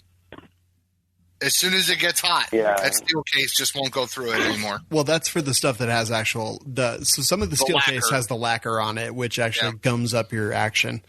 But if it's so there's some steel case that doesn't have that, and I've had some experience with it, and it's been okay. Morpheus said Wolf Gold. That is another one. Fine. Yeah, Wolf Gold. I've had good luck with. What's the barn? We just got some in. Yeah, Brown Bear or whatever. Gecko's good ammo. GECO. That's a European ammo. Red Army Standard isn't bad. Red Army Standard's pretty good for the Russian stuff. Yeah. Wait, is Red Army Standard Russian? Isn't that Century Arms? I don't know. Maybe. It is made in Russia, though. Is it Romania or something like that? I was thinking made in Russia or Romania or something like that. I remember seeing something about Red Army something or other in their booth a few years ago. Barnault? Yeah, Barnault. So we actually have cases of that stuff because Barnault is basically it's imported and distributed by the same company that does High Points, and we have an advertising deal with High Point for the High Point versus videos, and they're supplying all the ammo for those videos via Barnault ammunition. And actually, full disclosure, like yes, we are getting paid for the High Point videos, but so far the steel case stuff that we have has been fine. Like I haven't had any problems. We haven't done accuracy testing with it, but it's cycled okay. And a lot of times when you're getting some of that import stuff, you have really hard primers, and we haven't experienced that with the Barnault that we've had so far. That's good to know. I mean, I forked out all the money on like Dez's rifle, whatnot, and just running steel case through it just doesn't make sense to me. But yeah, you know how some of us get kind of snobby about our stuff. Oh, totally. yes, I do. No offense, Sal. No offense. Have I showed you my machine gun? This is a machine gun. I do like you. Not much, but I do. He's all trying to. He's trying to talk to Savage, and I'm like, "Have you seen my machine gun?" Nobody cares, Shawn. God, I care. We're on air, man. We can't talk about that. No, it's legal. This is my first machine gun as an SOT. Oh, we're talking about you. Never mind. Sean's gonna show up. Sean's going to show up next week on a motorcycle with a leather jacket. Dude, except the motorcycle's going to be sitting in here, and he's going to sit on it during the show. Yeah, I ordered chaps yesterday off Amazon. Yeah. He's not going to wear pants under them. Are you going to be showing off that SSB? No. Did you get the assless chaps? You know what? This is All chaps are assless. All chaps are assless. That's a dumb statement. It was a question. It wasn't a statement. I don't own a pair. I got some overalls. I mean, are they assless I don't overalls? own any chaps. No. You sound like someone takes in the in a truck stop bathroom. Wow. all right. He didn't say no. Nick, the motherfucker did not deny it for. No, he was like. All right, Nick. Let's go cornhole us a drunk. Thanks for calling in, buddy. Appreciate you, man. All right. Good talking to you. Talk to you soon. I mean, we're going to take another call because it at this point. All right. Someone said, hey, what was the total cost of your FFL and SOT? I'll answer that in a second. Hey, you're on with We Like Shooting. Who's this? This is Jock Itch again. Hey, what's up, Bo? Hang up. Bruh. Well, I'm a lot more drunk and a lot less nervous. Me too. I had a question about, you guys build a lot of guns. I hear you guys talking about the 80%, excuse me, Yes. 80% Glocks, and you built that show of, you made that show of a video of the building the 300 Blackout AR pistol, but I don't see you guys building any PCCs. Oh, we all built PCC, actually. Yeah, that is actually where you would be wrong. So I have two. I've got an Angstad Arms 9mm pistol caliber carbine, and then I've got one that I put together out of Faxon parts and stuff from Brownells. Pistol caliber carbine, and I have the Bowers Group War Dog 9K that I have been testing on those, and it's awesome. Jeremy, do you have any 9mm PCCs? Yeah, I have critical capabilities lower that I got from Brownells with an X Products side charge upper that I got at IRECFET 8888 like 4 years ago. Yeah. With an 8.5-inch Faxon barrel with a 15-inch Dez handguard. And underneath of that is a Rebel suppressor, and it's got a regular stock and grip and a Law tactical folder with a Vortex optic. Nick, Nick, I why don't you talk about what you're working on right now? I've already talked about it. I do not have one, but I am in the process. It's not something that I've been tremendously interested in until relatively recently. I would think of like a PCC with like a short barrel with, like, especially with Shawn with now making a machine gun, having a short barreled, machine gun suppressed. Oh yeah, this is just my first machine gun. I literally threw this together thanks to Jeremy's help because I was like, I just want to register the lower, and he's like, no, you have to register the whole thing, I think. And I was like, well, yeah, but I want to be able to swap it out. And he's like, you can, but you just need to return it to like its original properties when you're done. And I was like, okay, well, let me just throw this fucking upper that I don't care about at all in there. Yeah, burn that up. Yeah, I'm going to. I really want to do an open bolt conversion on a PC carbine. That'd be pretty cool. I think that would be fun as Here. I think a 10mm PCC, like short barreled with the suppressor would be awesome. Dude, it doesn't matter what caliber it's in. A short barrel suppressed PCC is A short barrel suppressed anything is right. Yeah. It really is. So, actually, form one it and then do this. Sean, now that you have, if you got a suppressed short barrel, I do. 9, go find the PPU 158 grain 9mm. Okay. Oh, they sound real good coming out of a can. How many grains? 158. Whoa. All right. That's that's not something you want to stand in the way of. No. I was like, holy. That's got some heft to it. That's like a light 40. It's like as long as it'll go and fit. Yeah. Very cool. That sounds like a good time. Yeah, so I mean, dude, I actually, and Jeremy, you just posted today about the Ruger pistol PC, the Ruger PC carbines. Yeah, I really want one of those. Actually, and I had talked about how much the one with the stock, the regular like Monte Carlo looking stock with the round handguard looks like a PPSH, and then one of our listeners actually put a PPSH stock on one, and it looked. It was Kenneth, right?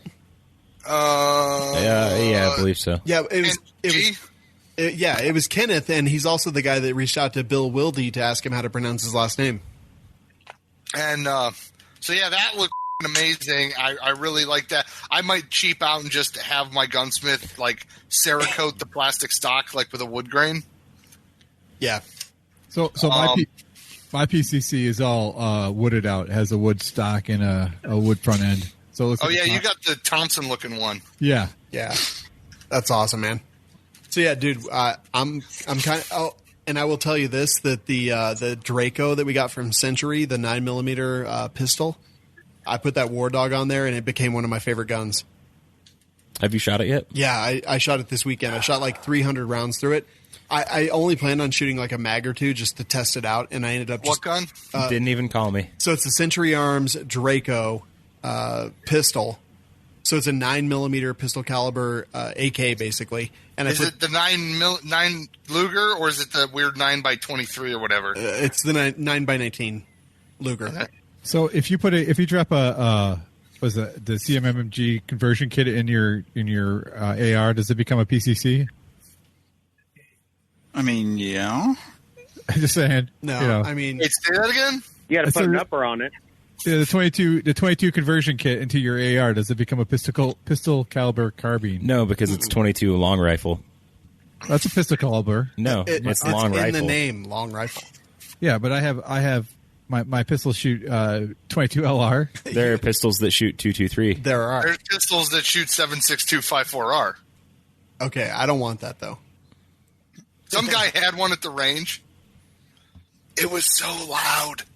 Gee, you think? It was so loud. He's like, "You want to shoot it?" I'm like, "Yeah, I want to shoot it." Oh, God. It didn't kick that bad, but I was like, "Holy." All right, man. Do you have any other questions for us? No, I just want to say, working at a range, I worked for a range for about 5 years, and the best part of working at a range is being able to shoot all the guns that all the regulars bought in that said, "Hey, have you ever shot a Valtro? Have you ever shot this?" And Jeremy's got the job that I wish I had. Owning it? True. Well, you're owning it, yes. But yes, it was a great time. He just wants to work there, man. Yeah, sometimes so do I. Thanks for calling in, dude. Hey, can I just say hashtag SSB? Nope. I hung up on him. Sorry. He's like, "Can I say hashtag SSB?" Well, you just did. No, and then I hung up. Oh, you're on with We Like Shooting. Who's this? Shawn. What's going on, man? It's Roden. Hey, what's up, Roden? How you doing? Good, man. How's it going? Good, bro. I know it's been a long show, so I just had a quick question about the Scorpion conversion kit. Yeah. So, do you know if that would work with with an upgraded trigger or anything? So let's see. The trigger mechanism is a transfer bar. I had that out this weekend, and I was shooting it a bunch and letting a bunch of people shoot it. So it's a transfer bar mechanism. It uses the stock trigger. That is a great question that I actually don't know the answer to. Nick or I want to say it would. That's my general thought too. But without actually looking at it or trying it, I couldn't guarantee that. Okay. And do you guys know when it's going to be available? So that's the thing. I asked about this weekend, and I did not get a straight answer because I saw it on social media and it was like it was available. So apparently it's out and it's shipping, but I will tell you this right now that it's going to be on the Manticore Arms website within the next week or so. All of their... I could order... Sorry, I could order directly through them? Yes. So very soon it's going to be available through them. I know that CZ put it out and that it should be available, but I couldn't find it on the website. So I texted Sven and I was like, "Dude, what the f-?" And he's like, "Yeah, we have a bunch coming in. It'll be available on the Manticore website." And he wouldn't tell me anything else, which is kind of crazy because I talked to Sven about a lot of stuff. I have NDAs, all kinds of other things. So it was actually quite interesting, which is a great time, Roden, to bring up that very soon that Scorpion Evo bullpup kit will be available at Manticore Arms. along with their transformer rails, their muzzle devices, all their AK stuff, their AUG stuff, the Brin, the Tavor, the X95, everything that's out there. ManticoreArms.com. Coupon code WLS10 saves you money every single day. And yeah, dude, I want it to be available and out there, and it has been released, but very soon it'll be available on Manticore Arms. I know it seems like it took forever. Well, okay. Anyway, I can't wait. I really want that thing. So I had it at the range this weekend. People were shooting it, and so I had one guy that was like, "Oh, the trigger's kind of weird," and I was like, "Yeah, I mean, bullpup." But all things considered, the trigger's not the worst thing that I've ever felt. It is a bullpup. It does have a transfer bar. It has a cross bolt safety. And okay.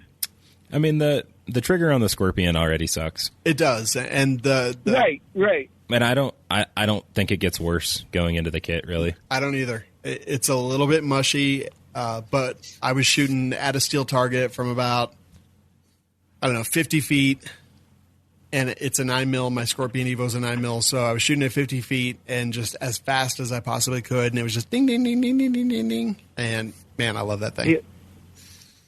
I can't wait, man. Yeah, that was it. Thank you. All right, bro. Appreciate you, man. I'll talk to you soon. All right, take care, guys. All right, bye. Okay, guys. Is that it for the calls? Let's take 17 more. Let's take 17 more. Okay. Everyone who's on the line, I'm so sorry. We are going to shut the calls off and continue the show. I just closed it, so... No, leave a message. We're not going to listen to them, but leave a message. Dude, we have gotten so many voicemails. Oh, my God. It is ridiculous. Like, let me see if I can even play one.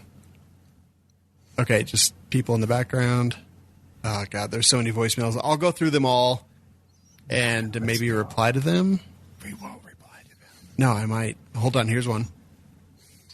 Just call Shawn. Hey, yeah, it's Armament and Axes again. You know, y'all want to send me a link. I don't know if you got my email, but I'd be on here and with you guys. Cbrogan9934. Oh, God, no. I'm sorry. Hey, yes, it's Armament. No, stop. Hey. Yeah. Nick's like, press stop up there. I think I stopped it before it said your whole email address. I'm so sorry. Trust me when I say this, that do not ever give out your phone number or email address on this show, because for years you will get... I just got a text today, actually. Let's see. I can't even find it. But yeah, I just got a text today. Someone was like, 171, LOL. And I was like, new phone, who dis? But yeah, where are we at? Aaron, where are we at? Save me. We're at Gear Chat, Shawn. Oh, good. I'm so happy. Gear Chat already? Already? We've been talking on the phone for an hour and a half. Now it's time for Gear Chat, brought to you by Faxon Firearms. I don't know, guys. Faxon Firearms social media has been killing it lately, and if you haven't noticed, they have the M&P slides, the Patriot and Hellfire. They've got the Glock slides. They have the Patriot and Hellfire full firearms. They've got the FX 5500. So my machine gun is actually built off of the upper for the FX 5500. I handed it to Steve, our cameraman, today, and was like, here, check this out. I didn't tell him what it was, and he was like, holy shit, it's so light. So it's under 5 pounds stock, which is pretty great, and it's $1,400. And if you want to save money, you can use coupon code WLSGUN. But Steve is also building a 9mm pistol caliber carbine, and he is going to get a Faxon bolt carrier group, a Faxon barrel, and either TIN or Chameleon. I can't remember which, but all kinds of great parts out there. So if you want to save money on parts like barrels, handguards, bolt carrier groups, uppers, lowers, use coupon code WLS10. And if you want to save it on full guns like the Patriot and the Hellfire or the FX 5500 or the Summit or the Ascent or any of that stuff, all of it's out there. Use coupon code WLSGUN for full guns, and that's at FaxonFirearms.com. Aaron, what do you have to talk about? Okay, so Shawn, the link I have for my product is a video. I'd like you to play it but before you play it, the guy in it sounds like the old man from Family Guy. It's hilarious. Okay. Oh, Herbert, the pervert. Yeah. Oh no. Hey, Chris. No, you got to get the whistle. This is a non-lethal shotgun shell. It shoots actually an electrical bullet, basically, like a taser bullet. Okay. All right. You want me to play it now? Yes, please. Okay, so I'm playing it. R357 electroshock ammunition invented by Desi A. Davis. Do you have the volume on? I think. Maybe. Hold on. Maybe not. Because I feel like there's no volume. Is this a joke? Are you? No, it's a real thing. They're going to be at SHOT Show. Oh, God. Oh, here we go.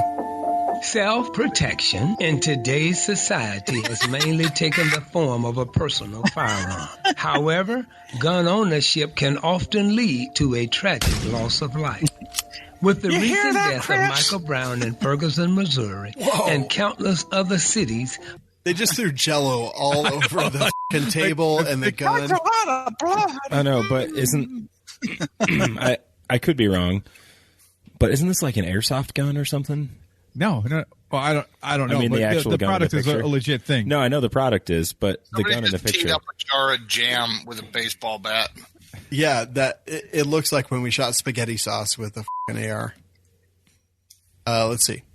Across our great nation, D.A. Davis and RK Protection Devices Incorporated have come up with a new and innovative way of self-protection by introducing the Aura 357. Aura? Aura 357. It looked like Aura 357. Why are we saying Aura? I don't know. This guy. You have a lovely aura around you. Yes, it's peace and tranquility. This guy reminds me of the lawyer from Futurama, the chicken one. Yeah. I'm a simple country lawyer. Exactly. So on the screen, we see a non-lethal rubber bullet, a hollow point tip, a non-lethal chemical, a high voltage barb, an energy cell, standard propellant charge, and a standard brass casing. Self-protection device. This device is a non-lethal smart bullet which has two stages. The first stage is a chemical compound release that neutralizes any assailant. The second stage is a taser-like electrical shock component that further takes down any threat. The electrical shock component is produced through a small energy cell completely contained within the system. The Aura 357 is an alternative both to law enforcement as well as the general public. The Aura 357 is a loadable round that fits into any caliber of firearm. Coming in 2020. Wait, why does that one That look is like? a long... Dude, what the caliber is that? That's the rare 6-inch chambered 410. I think that's the Marlboro 100. No, that's the Virginia Slim. It is a Virginia Slim of shotgun shells. Dear God. It's like, will fit in any caliber gun. 410, 45. Not 9 mil, no 10 mil, no. Well, wait, maybe I just let me just watch the rest. So 410, 45. And maybe those are the first options coming out. Maybe. And then they're going to have others. I like Morpheus's comment. Wait, so the bullet knocks him out, then shocks him back. Yeah. That's what I was about to say. So I think it's got a chemical that renders you unconscious, and then it shocks you. I after think it's you're pepper unconscious. spray, actually. Okay. Yeah, the guy just looked. What the?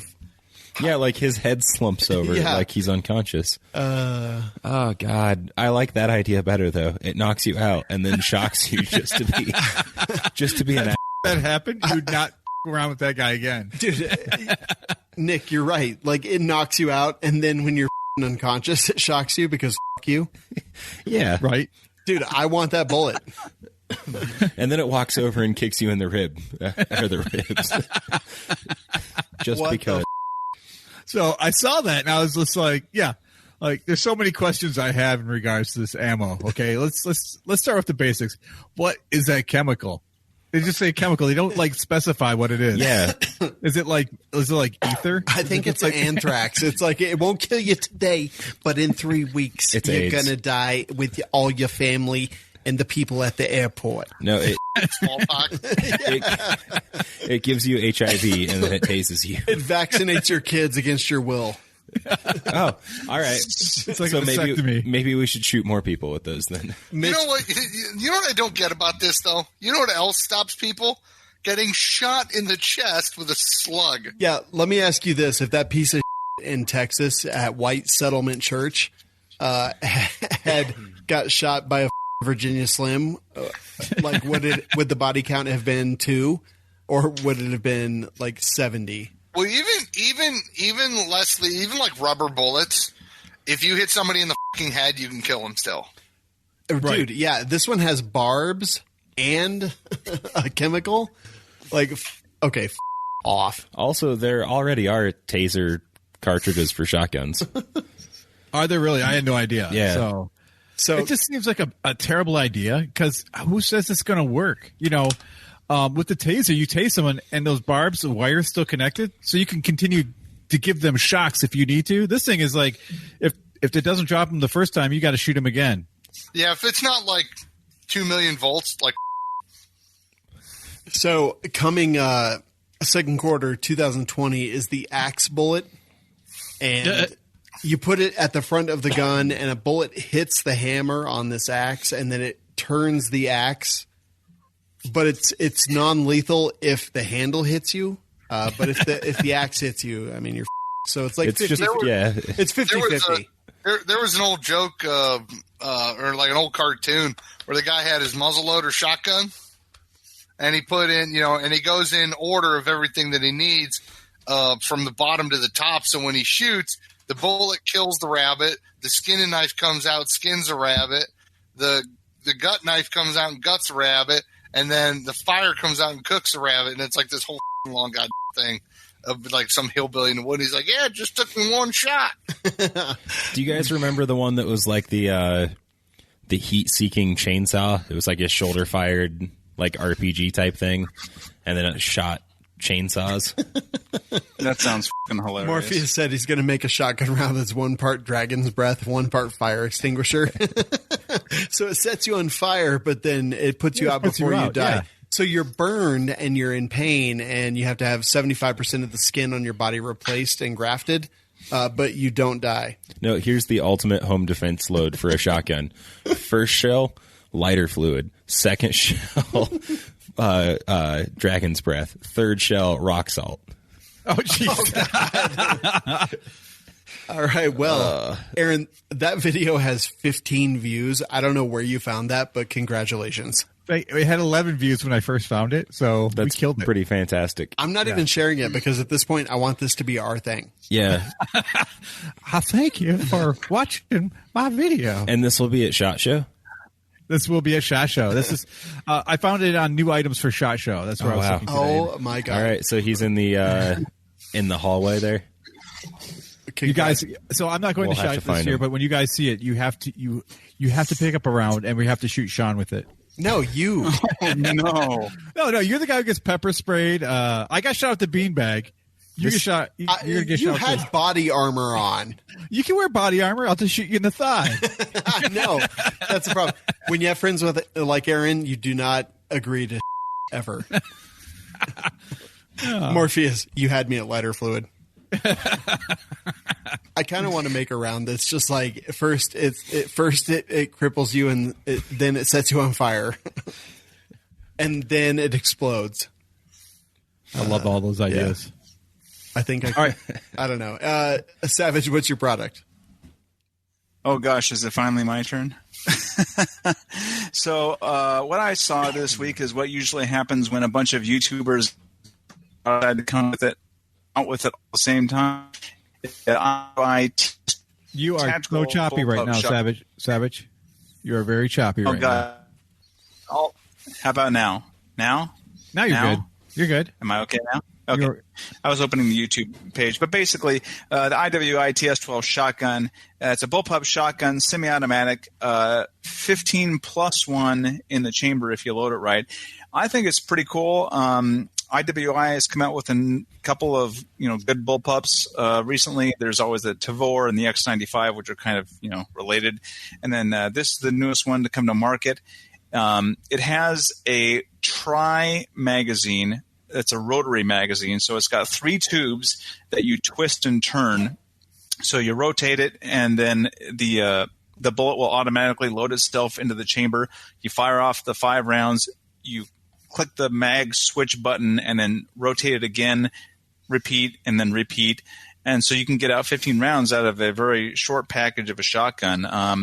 It's obviously gas operated, so it can cycle the shells. It looks like pretty cool. People are liking it. I just wish that we wouldn't get like 15 TS12 videos all in one single day. We've talked about this before. If you're going to run an ad campaign, space that shit out so people just don't get burned out. Yeah. So this is the video that I'm watching from Sunday Gun Day on YouTube is Talon Sai. Yeah. Yep. Yeah, I hate that marketing strategy. I'm like, dude, as content creators, like, f***ing stop. You're embarrassing all of us. But that thing looks like a brick. I don't want it. Bless you. I mean, it is chunky for sure. So isn't this the same basically as that SRM 1216?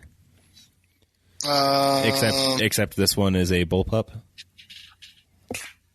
Except that one was more or less. Yeah, it looks like. 16. Yeah, it had the mag. That's you, Savage. So shut the f*** up. It had the mag tubes that you would empty and then revolve. Yeah, 1, 2, 3, 4, click. 1, 2, 3, 4, click. 1, 2, 3, 4, click. It's semi-auto. I'd buy that for $1. Gunmetal Guy USA says I would pay a RoboCop $1 to see Aaron shot with that round. All right, so here's the thing: I'd be willing to be shot by it if I knew it wasn't going to kill me. That's the thing. Yeah, I don't trust that thing to not just like go through someone. I'm like, I'll shoot it on the outside of your thigh where there's no huge blood vessels or venous structures or arteries or anything, but I'd probably miss and hit you directly in the. The problem is my thighs are nothing but muscle, so it would suck. Right? Uh-huh. No. I'm going to send you guys a picture right now. Please don't. That would be a 1 in a million shot to hit Aaron in the. I'm going to send you a picture of my too. It'd be like hitting Nick in his 4-inch hair. Yeah, I thought it was 6 inches. Whatever. I don't know. It's long as though. Okay, Savage. I don't know, man. Is this new? I mean, yes. Interesting. I don't know. I think they had some pre-production versions out a month or so ago, and then I think these are the final full production versions. I believe they had some issues with reliability in their the semi-auto system, but I think hopefully they've gotten those worked out and they're ready to go to market.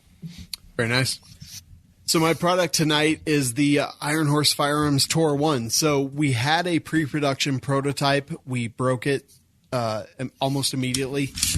So now we actually have the production firearm in our hands. I have to be careful because I have an NDA, but this is the one that we have right here. So this is the grip, and this is the thumb-fired trigger. So you can, if you're watching the video, you can see me sticking my thumb in the butt of the grip. But only up to a 1 knuckle because we have that rule. Yeah, anything more than that's gay. So clearly 1 knuckle. And I mean, it's a trigger. It doesn't have a normal trigger area. It has the safety. Let me rack that slide. The safety goes on and off. Super easy on this one. This is the full rifle. This is a production rifle, and we just got this in. I booked a class Saturday. We're going to bring the camera crew out Saturday morning to Ken Oz Tactical Group and shoot a carbine 1 course with this rifle. So I'm kind of excited. We've been requesting this one to get it back because, like I said, we broke the prototype pretty quickly, and this is the full rifle that we got. So Iron Horse Firearms. So what besides the thumbfire features, what else do you notice? Like first thing I noticed, though, it looks like the grip is almost vertical. It is. So the grip angle, and it's like that because of the way your thumb rides and sits. So if your grip was back further, it would cant your wrist at a really weird angle, but because it's almost straight up and down, it's just like, gotcha. You know when you're doing like a 1, 2, 3, 4, I declare a thumb war? Yeah. That's the angle that it's at. So when you're... I usually bring my finger over to grab the thumb. See, that's just cheating. No, it's not cheating because it's like you tag in, and it's, tag team. So it's going to be interesting, you cheater, to do a carbine course because you're down, you're in a ready position, and then it's bring the gun up, flip the safety off, fire the gun. Now, is the safety in the thumb position? No, the safety is actually this forward. Is there like a crossbar safety? Kind of. Like on a shotgun? It's not crossbar. It's forward and backward, and it's completely ambidextrous. Okay. So I don't know, Nick. What do you? I was actually just thinking about this a week or so ago, wondering if we were going to get another one. Yeah, so we actually have we have gotten the one in. It's aluminum. It's not the 3D printed like the last one that we had. This safety moves a lot more nicely than the old one. Yes. The trigger feels all right. Feels pretty good. Yeah, I agree. So the biggest issue that I had with this from before was I would go to grab the thing. Let me see here. Get on camera. I would go to grab the thing and I would stick my thumb in there because of the way that the grip was shaped. Mm-hmm. It's not quite as flared as the old grip was. And I mean, that's totally on me. Like that's a training thing that like you got to get used to. But you're Putting totally your right. Thumb too. out instead of in. But like the shape of the grip on the other one sort of guided your thumb in there, and this is not quite so flared. So yeah. Well, you have to remember if it's ambi, the flaring has got to be. I think the flaring could cause issues. There's no flare on this. Yeah, this one does not have. It's completely flat. Well, that's what I'm saying. The other one was comfortable to use in either hand. It was just that when you went to grab it because of the shape of it, you wanted to put your thumb in there. The safety's really actually kind of it's easy and it's intuitive. Like because you're grabbing it where your finger would normally go, now operates the safety and it goes. The thumb goes in the back of the grip for the trigger. So yeah, so you couldn't full auto that then. I mean, you probably could somehow. Yeah. Well, your safety selector, that would be really weird. Or your selector switch. You would just have to have it like slide forward even further or something. Right. Yeah. So this lower actually is not even remotely milled for full auto. Like it's less full auto than a normal AR-15 lower. So you would have to do all that, and then I would have to take the trigger apart to kind of see like where that lays out. But yeah, probably not too easy. Sounds like a challenge. Challenge accepted? Maybe. Sounds like we need some machines in a heat treat oven. I think so. So let's see. That's the Iron Horse Firearms Tour 1. And again, we'll be filming it this weekend at a class with Kenaz Tactical Group. Nick, what's your product? Aaron was gracious enough to let me talk about this. Oh, by all means. So Recover Tactical just announced a new product. And as you guys know, I'm not a huge fan of like the Ronies and that sort of thing. Like I don't really see the point on a lot of them. I can see it being fun, but a lot of them are very expensive. And at that point, why not just get like a dedicated gun, you know? Recover Tactical has announced a new folding brace for Glock pistols. This will go on any 9 or 40, and I assume 357 SIG Glock that has a rail on it.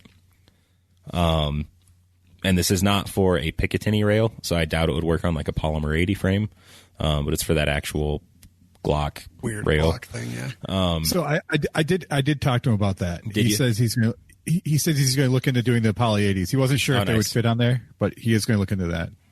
So basically, It looks like the frame sits down into the chassis or whatever. It clamps onto the rail, and then you have a little rail section underneath, so you can still have a flashlight on there if you like, or on the sides at 3 and 9 o'clock. Then it comes back around the sides of the gun and goes out towards the back where you have a little folding mechanism and then an arm brace with a strap on it. So yeah, this thing is pretty compact, pretty small. There's the Flux Defense one, which is also very small and compact, which is kind of cool. However, the Flux Defense one's pretty expensive. This one is going to be $99, so $100. This one actually appeals to me because it's relatively compact. It's not like this huge, bulky thing. It looks like it's probably pretty easy to install and remove, and it's only $100, so it's not like you're paying the price of another pistol to get this thing set up. It actually looks kind of fun to me. I agree. So Aaron told me about this, and I was like, what? And then I saw it, and I was like, okay. All right. Yeah. Yeah, it looks, I mean, the one big thing I think is $100. Yeah. When everything else is $200 plus. And this is, after speaking with him, he was telling me all the different features.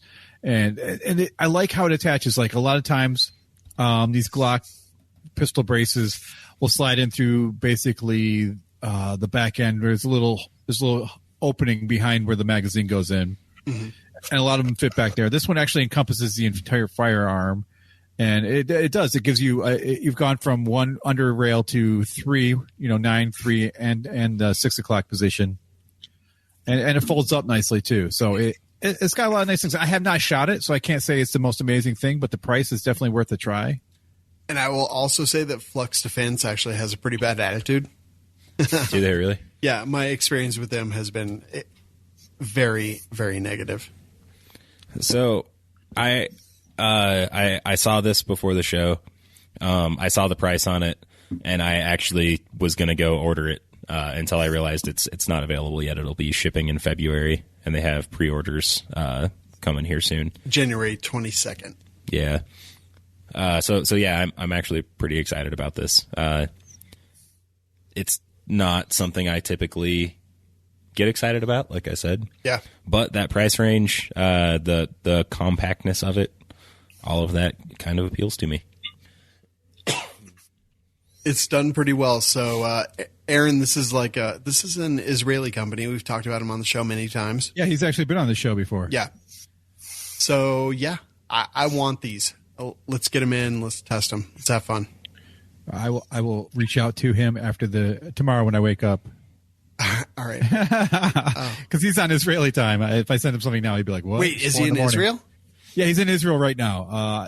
Last time I talked to him, he was on. He's like, he told me he was on some train between Tel Aviv and somewhere else. But yeah, he's actually in Israel right now. Very cool.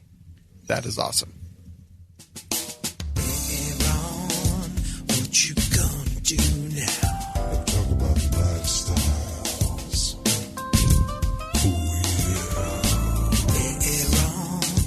What you gonna do now? Talk about lifestyles.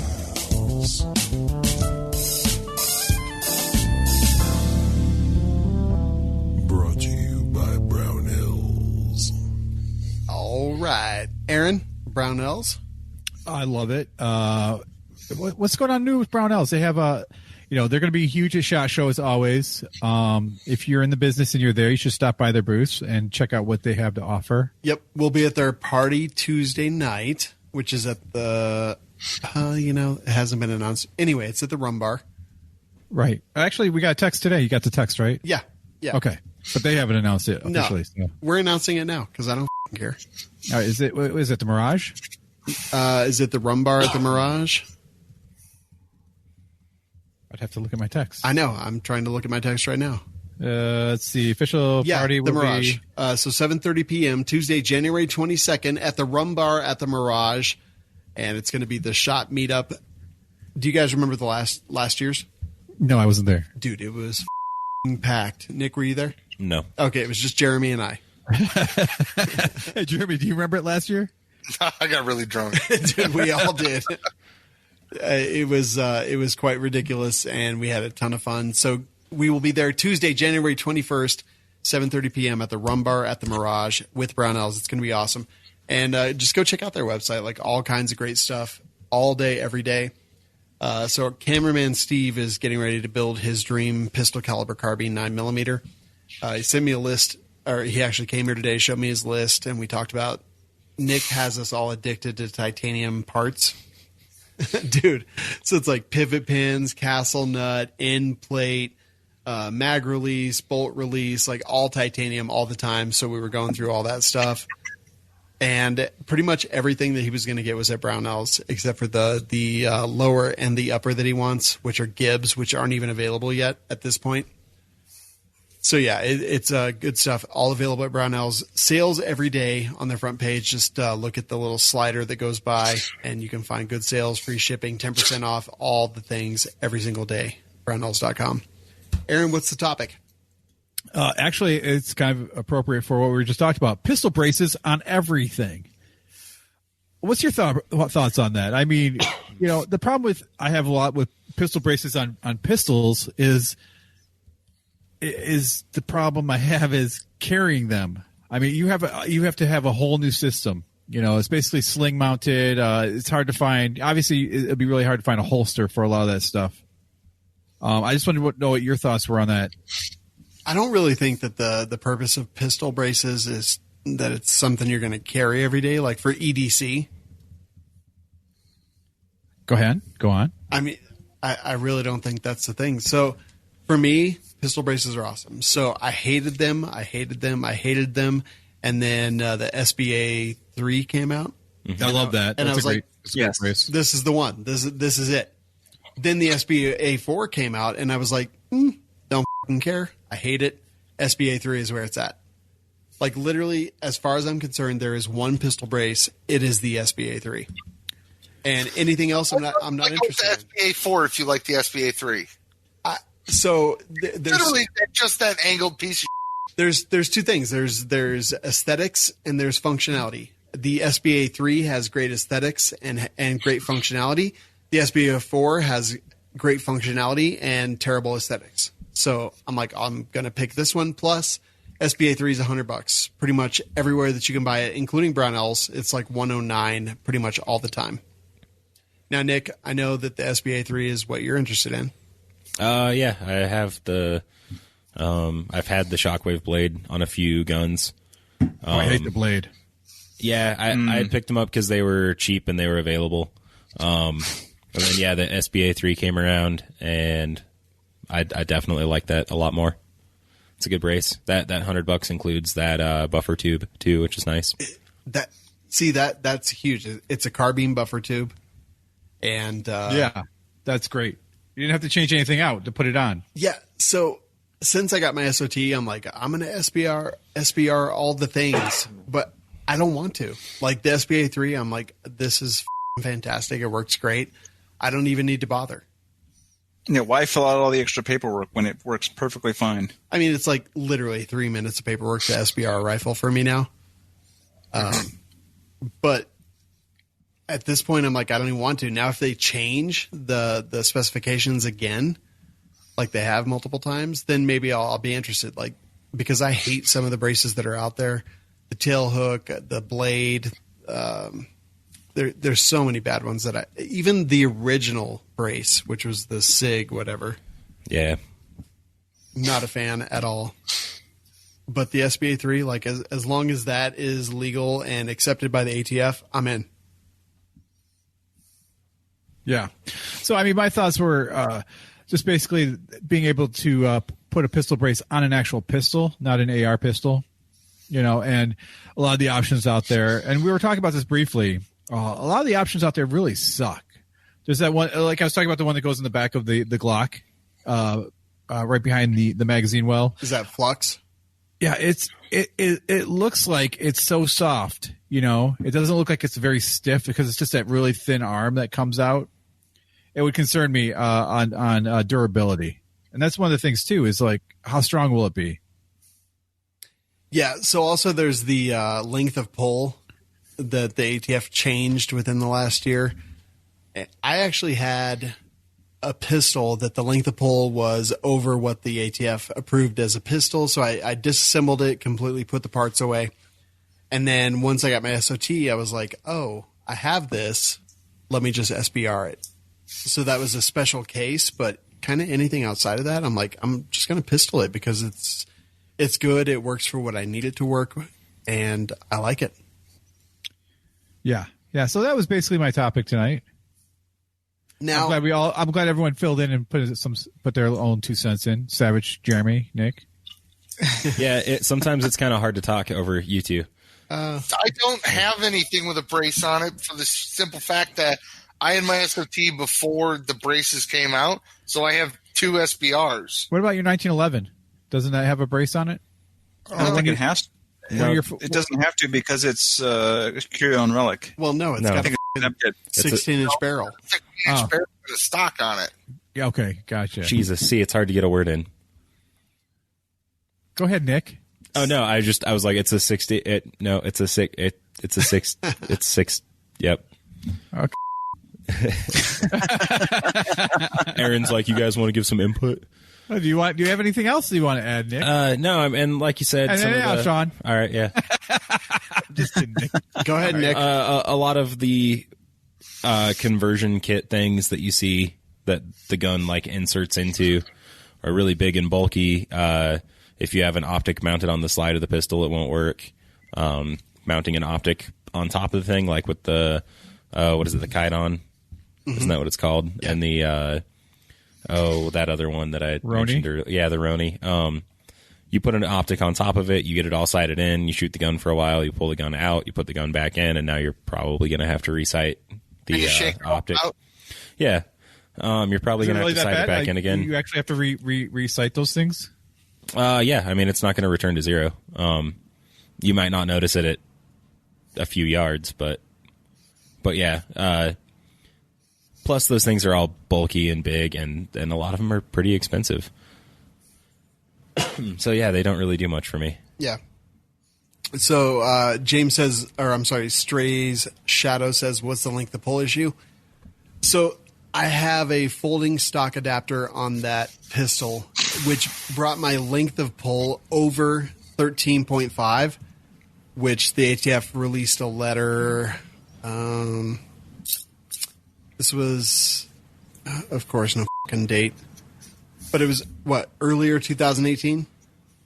They released a letter that was like anything over 13.5 inches we consider shoulder stock. There's a little bit of a gray area, so I disassembled it because I had the SBA3 with the carbine stock and fully extended the Law Tactical folder, put it over 13.5 inches length of pull. So I took it apart, and that's the one that I SBR'd when I got my SOT. But now you have to measure it to the end of the tube, not the brace. Right, and the problem is that it changes constantly. Like it's changed 3 times in the last 2 years. So is it buffer tube? And honestly, even on the Form 2 machine gun that I have, it's like, is it buffer tube? Is it end of stock? Is it tip of barrel? Is it muzzle device? There's so many questions. Like, I had to do a ton of research before I did it. Well, I'm just shocked it's still legal at this point with the way they keep changing it. Yeah, no, you're not wrong, and you're also not talking in your mic. Sorry, how's this? Yeah, much better. So anyway, I have nothing to say. Lots of braces, lots of options. Just be aware of the laws and the fact that, like, length of pull, like, it is an issue. It's something we need to be considerate of. And is Savage working on a Rubik's Cube? It's kind of like that. This lens is giving me some issues. Nice. All right, and now it is time for... All right, so this is Going Ballistic, and this is brought to you by Second Call Defense. Go check them out. Hey. Exactly. Second Call Defense. As always, self-defense insurance. You can go check them out at welikeshooting.com/SCD. If you carry a gun, if you have a gun, if you have to use a gun for lawful self-defense, they're going to cover your attorney's fees, civil and criminal. They're going to cover damages possibly if necessary for civil and criminal. They help you get your gun back. They pay for crime scene cleanup, everything all in one. WeLikeShooting.com/SCD. Get a free month and a free shirt just for trying it out. And Savage, take it away. So today is going to be all about Virginia because this week and this coming week, Virginia is going to suck a lot. Despite that, there is a GOP delegate John McGuire, and he is proposing a Jack Wilson Act. So Virginia currently has a ban on firearms in churches, and going back to the events of last week where Big Jack Wilson just totally dropped some virgin piece of in a church. So based off of that and the people's response to that, basically saying, hey, look, people can defend themselves and we don't have to wait for cops to get here later on. So John McGuire, former Navy SEAL, has proposed this act, and hopefully it will, in theory, repeal this act. But according to the makeup of the critters, the representatives in Virginia being majority Democrat and openly voicing the fact that they are going to just basically dismantle the Second Amendment in that state, I don't have a whole lot of hope for this bill going forward. Yeah, I mean, you refer to you say virgin, but he was like a 43-year-old dude. He's not like the normal incel kind of pieces of shit that we've been seeing. He's a whole new breed. Kind of. Like, honestly, I just think the church had a history of not giving him cash and him kind of flipping shit. I think he just wanted to kill the pastor and anyone else who was available. But yeah, so this, is it going to happen? Maybe not. Is it virtue signaling? Maybe. Is it good? Sure. Yeah, let's have as much pro-gun and giving people the ability to defend their lives should someone try to take it from them, I think is a good thing. And we will see where this goes. But yeah, in Virginia, dude, nothing's going to happen pro-gun for a very long time. Yeah, and they openly are showing their contempt for us, especially from a Mr. Saslaw. Link is in there to his congressional page. He's living up to his name by calling gun owners in their recent town hall. It was calling them little kids and saying as long as they ignore the people, they can get through this section just fine. So I saw that. He is openly coming out and saying, we don't give a what the people think. We're going to ignore you and everything you leave and basically not do the jobs by adhering to the Constitution, and they're just going to roll all these new laws into the next session. Do you want to comment on this, or do you want me to go through some of these laws that are quite extensive? Well, I mean, first off, the dude, it's a good form of government. His name is Dix as Law. It's not bad. I mean, yeah. Don't read them verbatim, but like summarize some of the things maybe. I mean, there is a good, my God, like 25 or 30 laws here. We're talking about universal background checks and class 1 misdemeanor if you don't abide by it. There's a bunch of just increasing the penalties. There's let me see. God, there's just so many. It just goes on and on. Removes option for concealed carry permit applicants to demonstrate competence with a handgun by completing an electronic video online course. So it basically says that you can't take courses. There's a law in here that says you can't take gun safety training in order to get your handgun permits, which is like ridiculous. Well, it's their anti-militia thing, right? I mean, maybe, but I mean, like, it's kind of a requirement to get your carry permit. So it's also doing requirements to purchase a firearm. You must demonstrate competence with the firearm as well as competence for the handgun permit. So you have to get basically a permit in order to purchase. Conceal carry without okay, that's pro-gun. Increases the end of next. So it's increasing the amount of time that it's going to take in order to get a guns. Just a bunch of stuff. The other thing here that was crazy is that they're planning on completely dismantling all indoor gun ranges in Virginia. So they're indoor gun ranges prohibited in buildings not owned or leased by the Commonwealth. So any building that's not owned or leased by the Commonwealth cannot be a private range. Wow. Let me see. There's also carrying or storing firearms in motor vehicles and vessels. You will get fined if you have a gun within reach that is not secured in a locked container, even if you have a CCW. Out-of-state concealed carry handgun reciprocity is now the duty of the state AG to determine which states get recognized under CCW laws, which is basically they're going to not have any kind of reciprocity. And then, obviously, carrying a weapon into a building owned or leased by Commonwealth is a penalty. So, banning guns in State House. They're just doing everything they can. I think there's even there's an assault weapons ban in here. I didn't get to, just all kinds of crazy. Yeah, it's nuts, man. Virginia is going to pop off. Yep. So, real quick, Team Boghart said, I'm in Colorado Springs like Shawn and Nick. Had someone assault me today after I stopped them from breaking into my car in a parking lot on North Academy. Luckily, it didn't go any further than a shove and some spit in the face, but I was carrying, and I'm a member of Second Call Defense, and I was thankful for both at that moment. Like, holy Yep. Also, do we know this dude? I don't know. Like, dude, if you're in Colorado Springs and we don't know you, like, we got to fix that. Seriously. Come on down. Broad daylight at that Firehouse sub shop. That's the one right before Woodman. Yeah. I'm sorry, right after Woodman, right before Chapel Hills. Wow. Yeah.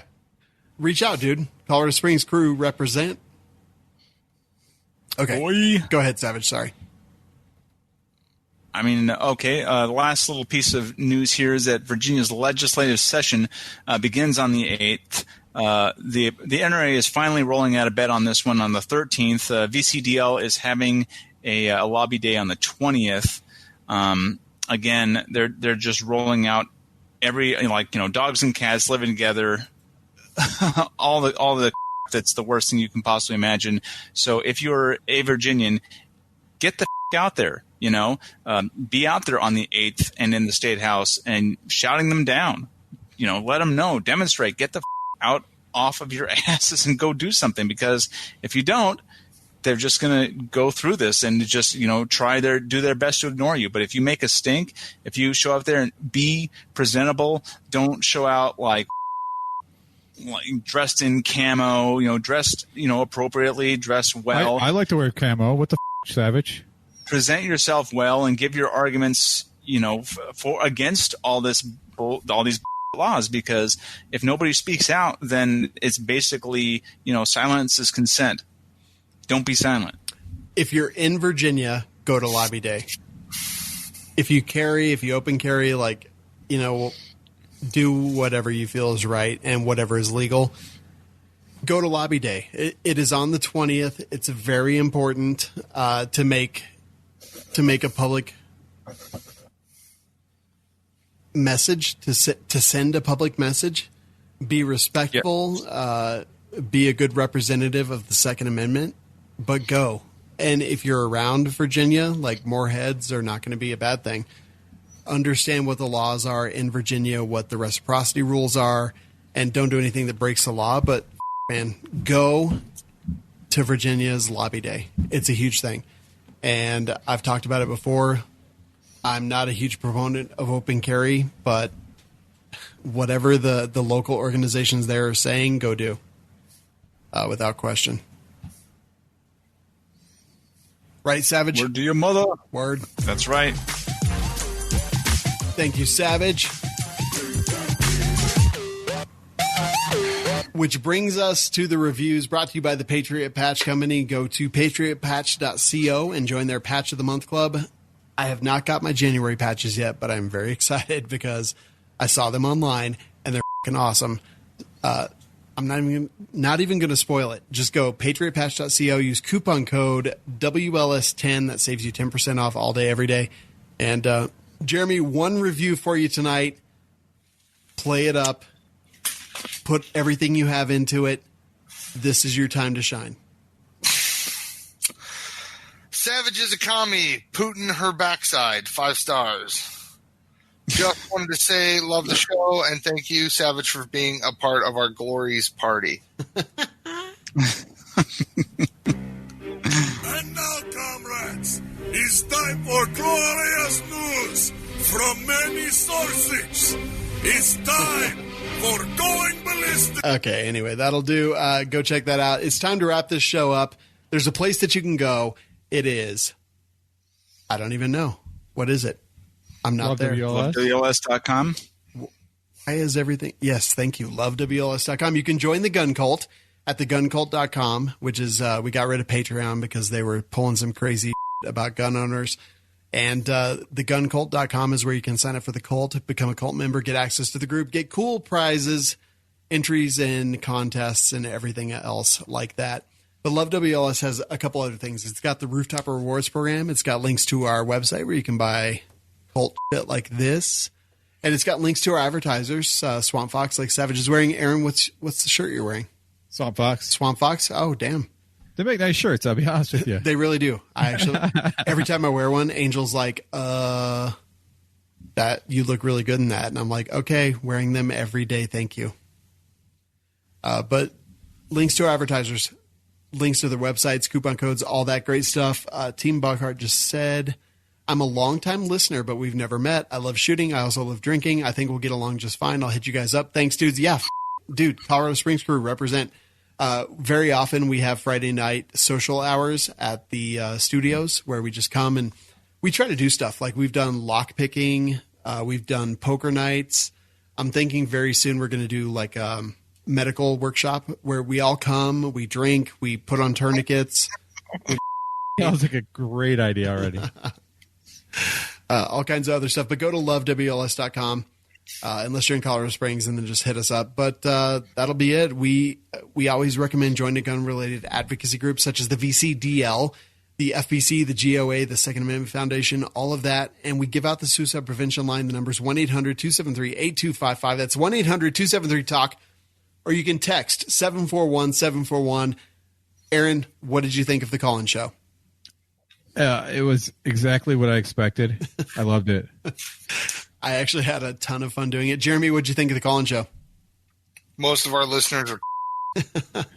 We're here live every week on Monday. Savage, what'd you think of the call-in show? We need to do it more often, Shawn. We're here live every week on Monday and Wednesday nights, on demand every day. Welcome to 2020. Go to WeLikeShooting.com/show to subscribe to the show. And as we always say, thanks for listening. Get some medical training and shoot straight. Oh, God, that was so loud. I'm sorry. So the title of the episode has to be 4-inch hair. 4-inch hair. I thought it was 6 inches. Was it? So confusing. All right, 6-inch hair. That's what it is, right? It sounds perfect. Is Shawn gonna David Carradine himself? No. Maybe. Wait, why would I? I don't do that. Yeah. No, never. Once. No, never. At one time you did. No. You're talking about autoerotic asphyxiation? That was an accidental Snapchat. You're not even supposed to know about that. Savage, that was the most judgmental exhalation I've ever heard. Well, really, it started because I was trying to choke Shawn out, and then he started furiously trying to choke me out, but it didn't work. As is tradition. Really liked it. You guys ever see the movie or the TV show Preacher? Yeah. I'm actually trying to finish it up right now.